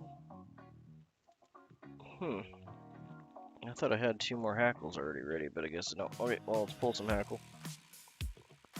Got this beautiful rise form cape we're going to be using. Look at the red on that, and that. That's just a beauty.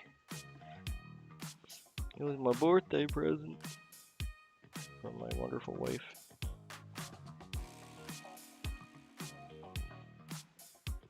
You know they're a keeper when they buy a hackle. Such a beautiful, like, auburn red. I love that stuff. It's just a nice mix of, like, genetic and classic for me. So I like my classic hackles.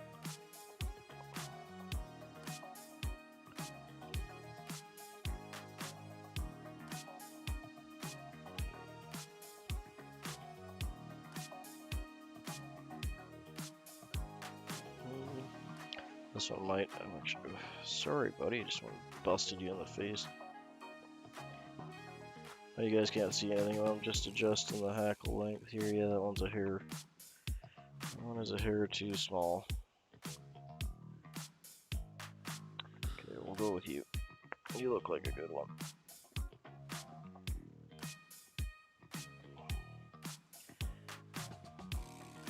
Okay, so when you're sizing your hackle up, we're gonna do our. Doing red first? Or yeah, red first. Just grab your hackle, gently pull down. All this stuff that's standing out 90 degrees is too soft. This is chicken. This is rooster. This is pheasant on the top here, if that's what you're asking about the wing. That's pheasant rump.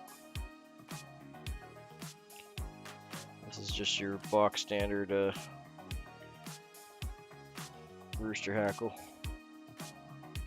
like you'd have on their Adams. It's an Adams cape, basically.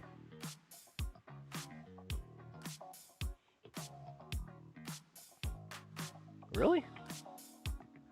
What do you mean you can't swipe up lives? I thought they were pushing lives more, to be honest, myself, but doesn't mean they didn't break something.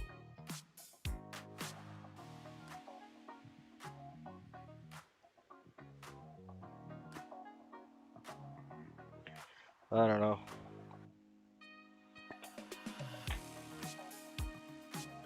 Okay, good to have you in, chicken. Have a good day, mate.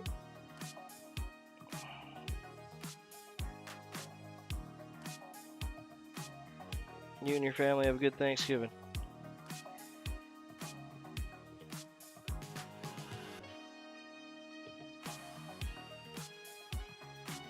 Yeah, I don't know. YouTube's done some kind of flippy things lately. I'm happy that they're doing updates, but we all want the updates to work. Is the kind of thing, right? Please don't break my YouTube with all the AI craps.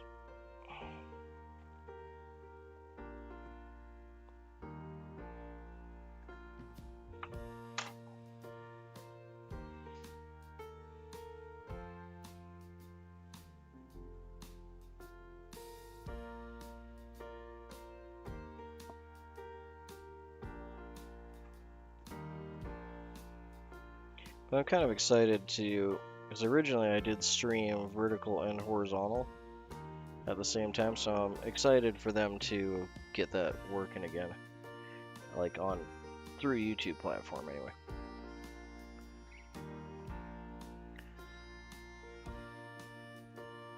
I would prefer to be in horizontal for people on TVs and whatever,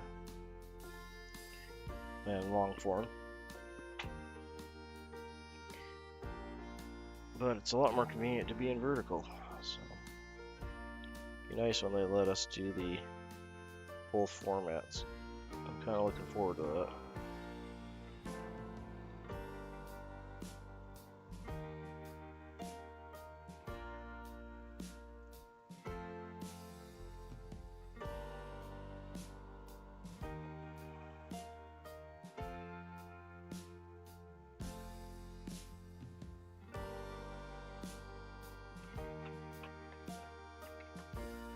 Yeah, I'm gonna get a half hitch in, then we'll start wrapping up.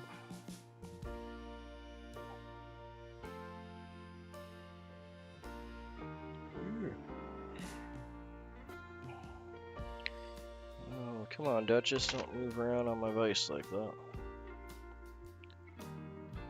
You got a job to do, just hold tight for a minute.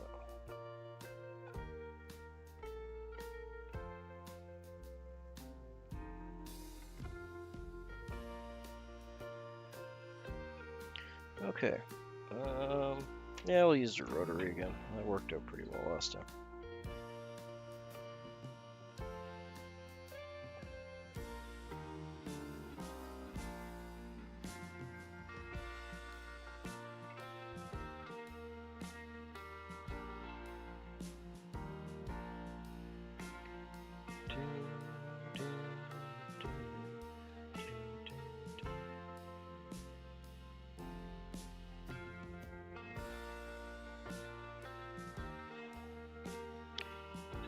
Bare spot right there. I'm trying to grab. There we go.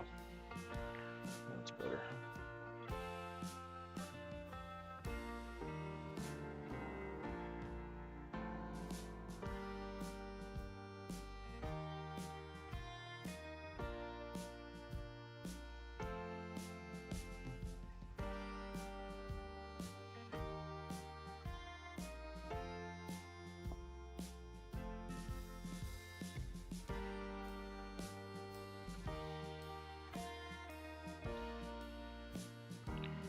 Just gonna catch this one in twice. Lots of room up front. There we go.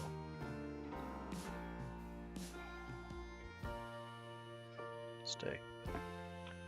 Now I'll throw a half inch in there and get the other one wrapped up. That one went swimmingly.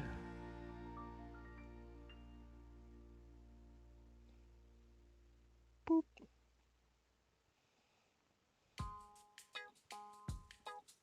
Boop.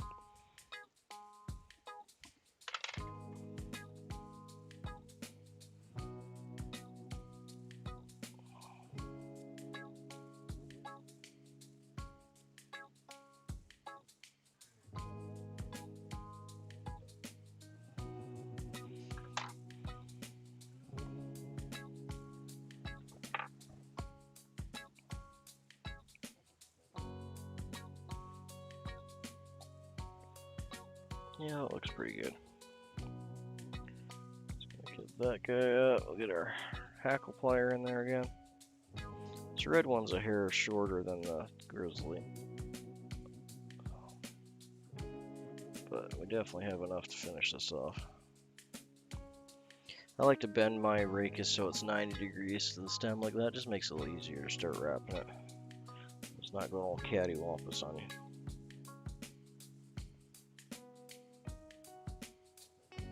Tie it in flat, it's easier to tie in.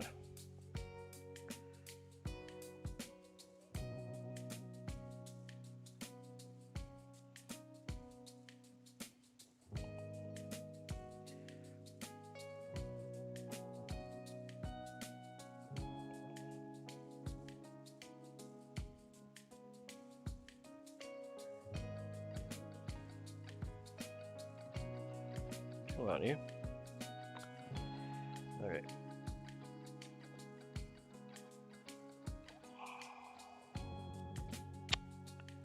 I want to get just on this side of the overwing, but it keeps pinning it down.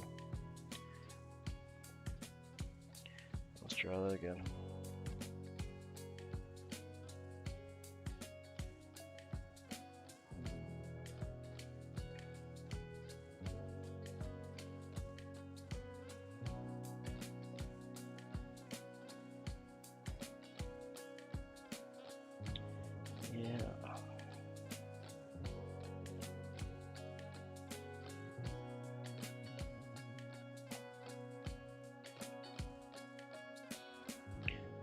Just touching my wing.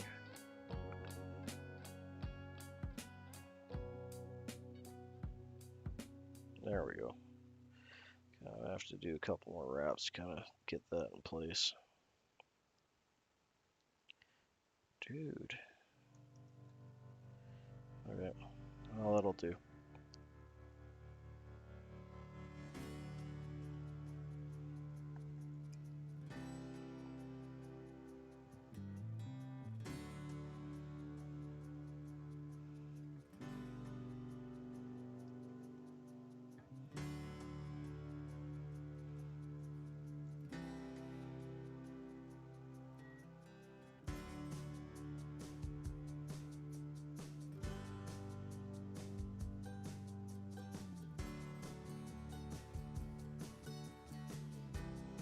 That's kind of weird. Just had a pop-up advertisement for NVIDIA. I don't know where that came from.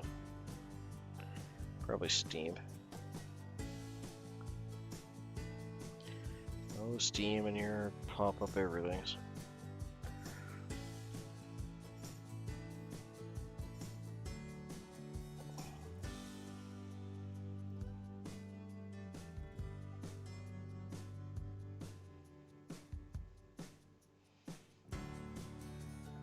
Oh, I've got a half hitch, push that back.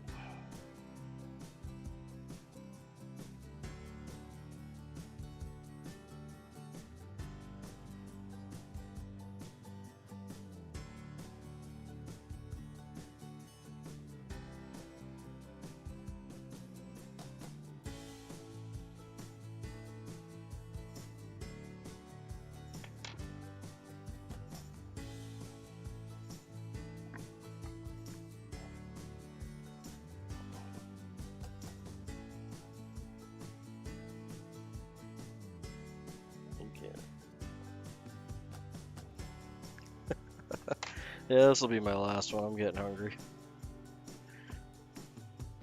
Gotta get ready for my date. I was glad I could do one more for everyone though.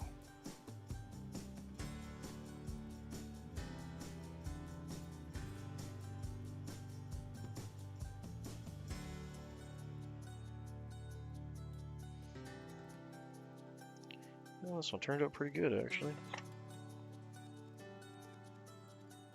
Make a little bit better head on that.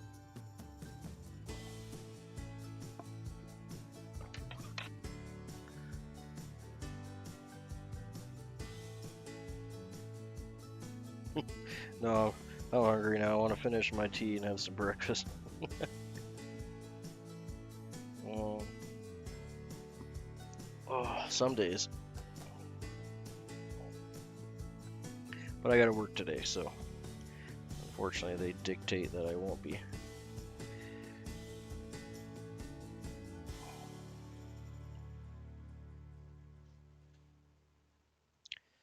Come on, Hackle, play ball here with me.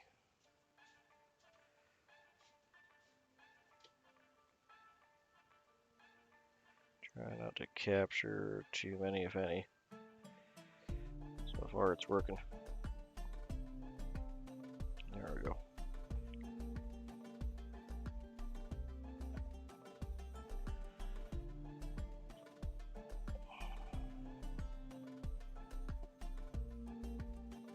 Got a couple, I think I got one or two got trapped in there.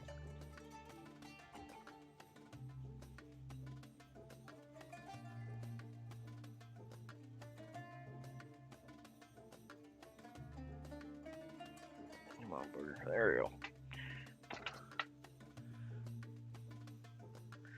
Yeah, the whip finish tool is one of those things that's like, first time I saw it, I was just like, what kind of black magic is this? Like, How is that? How does that even do anything? For sure.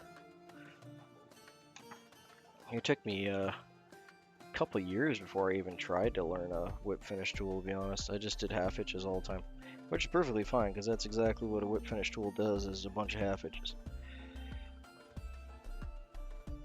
Your flies won't really be any stronger with a whip finish than they will with half hitch. It's just more convenient and quicker. There's some advantages to it, especially if you're getting in, like if you have to tie off at a tail point or something, then it can be a lot more advantageous. But overall, your fly is not going to fall apart if you're just half hitching it, especially if you're putting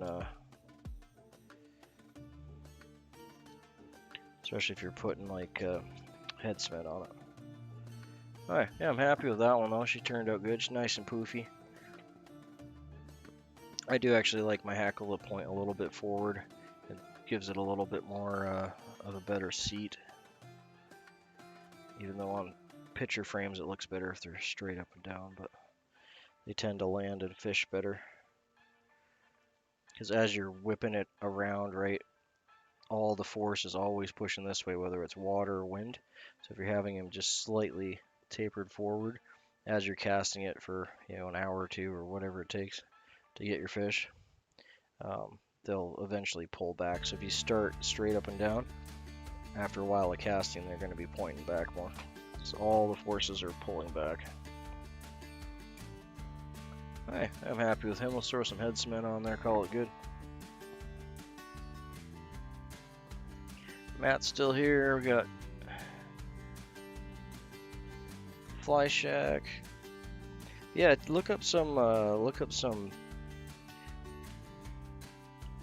different apps for your phone, mate. I think that'll make a world of difference for you. And lighting your fly to film it and lighting it to tie it are exact opposite, which can be really annoying at times, to be honest. Because most of my lighting is actually shining right in my eyeballs to get good view of the fly. But normally I'd have the light, you know, going the other direction, shining towards the fly. But your light has to hit the fly and then bounce back to the camera.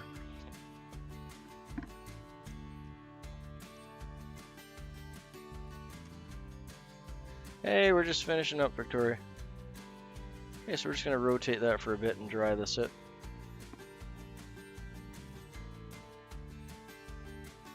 Okay, so that is a Duchess. She's tied on a 6/0, not 6/0. She's tied on a size 6 regular dry fly hook with a red cock on the rock tail, a bright orange Fentex body with a medium French tinsel rib, a pheasant rump overwing, and a red and grizzly hackle. She's wonderful for crappie. She was originally tied by who was it in Spokane, Washington? She was originally tied by Alice from Spokane, Washington.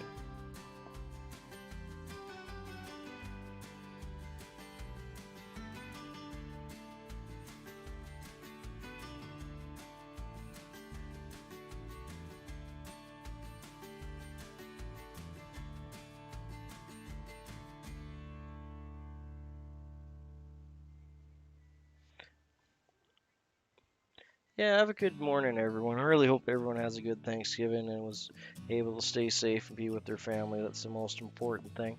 We'll add this one to the other three, or the other two here to make 3. Happy with that one. He can dry off. There we go. So there's our 3 for the day. That's actually a good color for a Thanksgiving fly. Kind of reminds me a bit of like pumpkin pie with a little bit of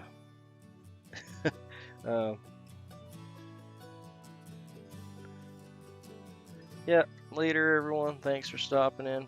Always a pleasure to have you all hang out with me in the morning. It means a lot.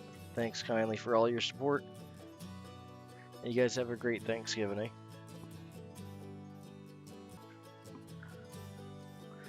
Just to do my shoutouts. Sorry, I forgot about that. So we got Matt, we got Wee Man, we got Robert Trudgeon, we got Yoshi at Bay Fishing, we got Great Canadian Fly Shack still in here, Victoria. We probably still have Maddie floating around in there somewhere.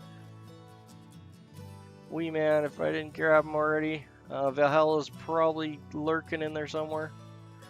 We had Fabin, Jack Pepper. I'm not sure if Jack Pepper's still in there, but again, appreciate everyone hanging out with me today.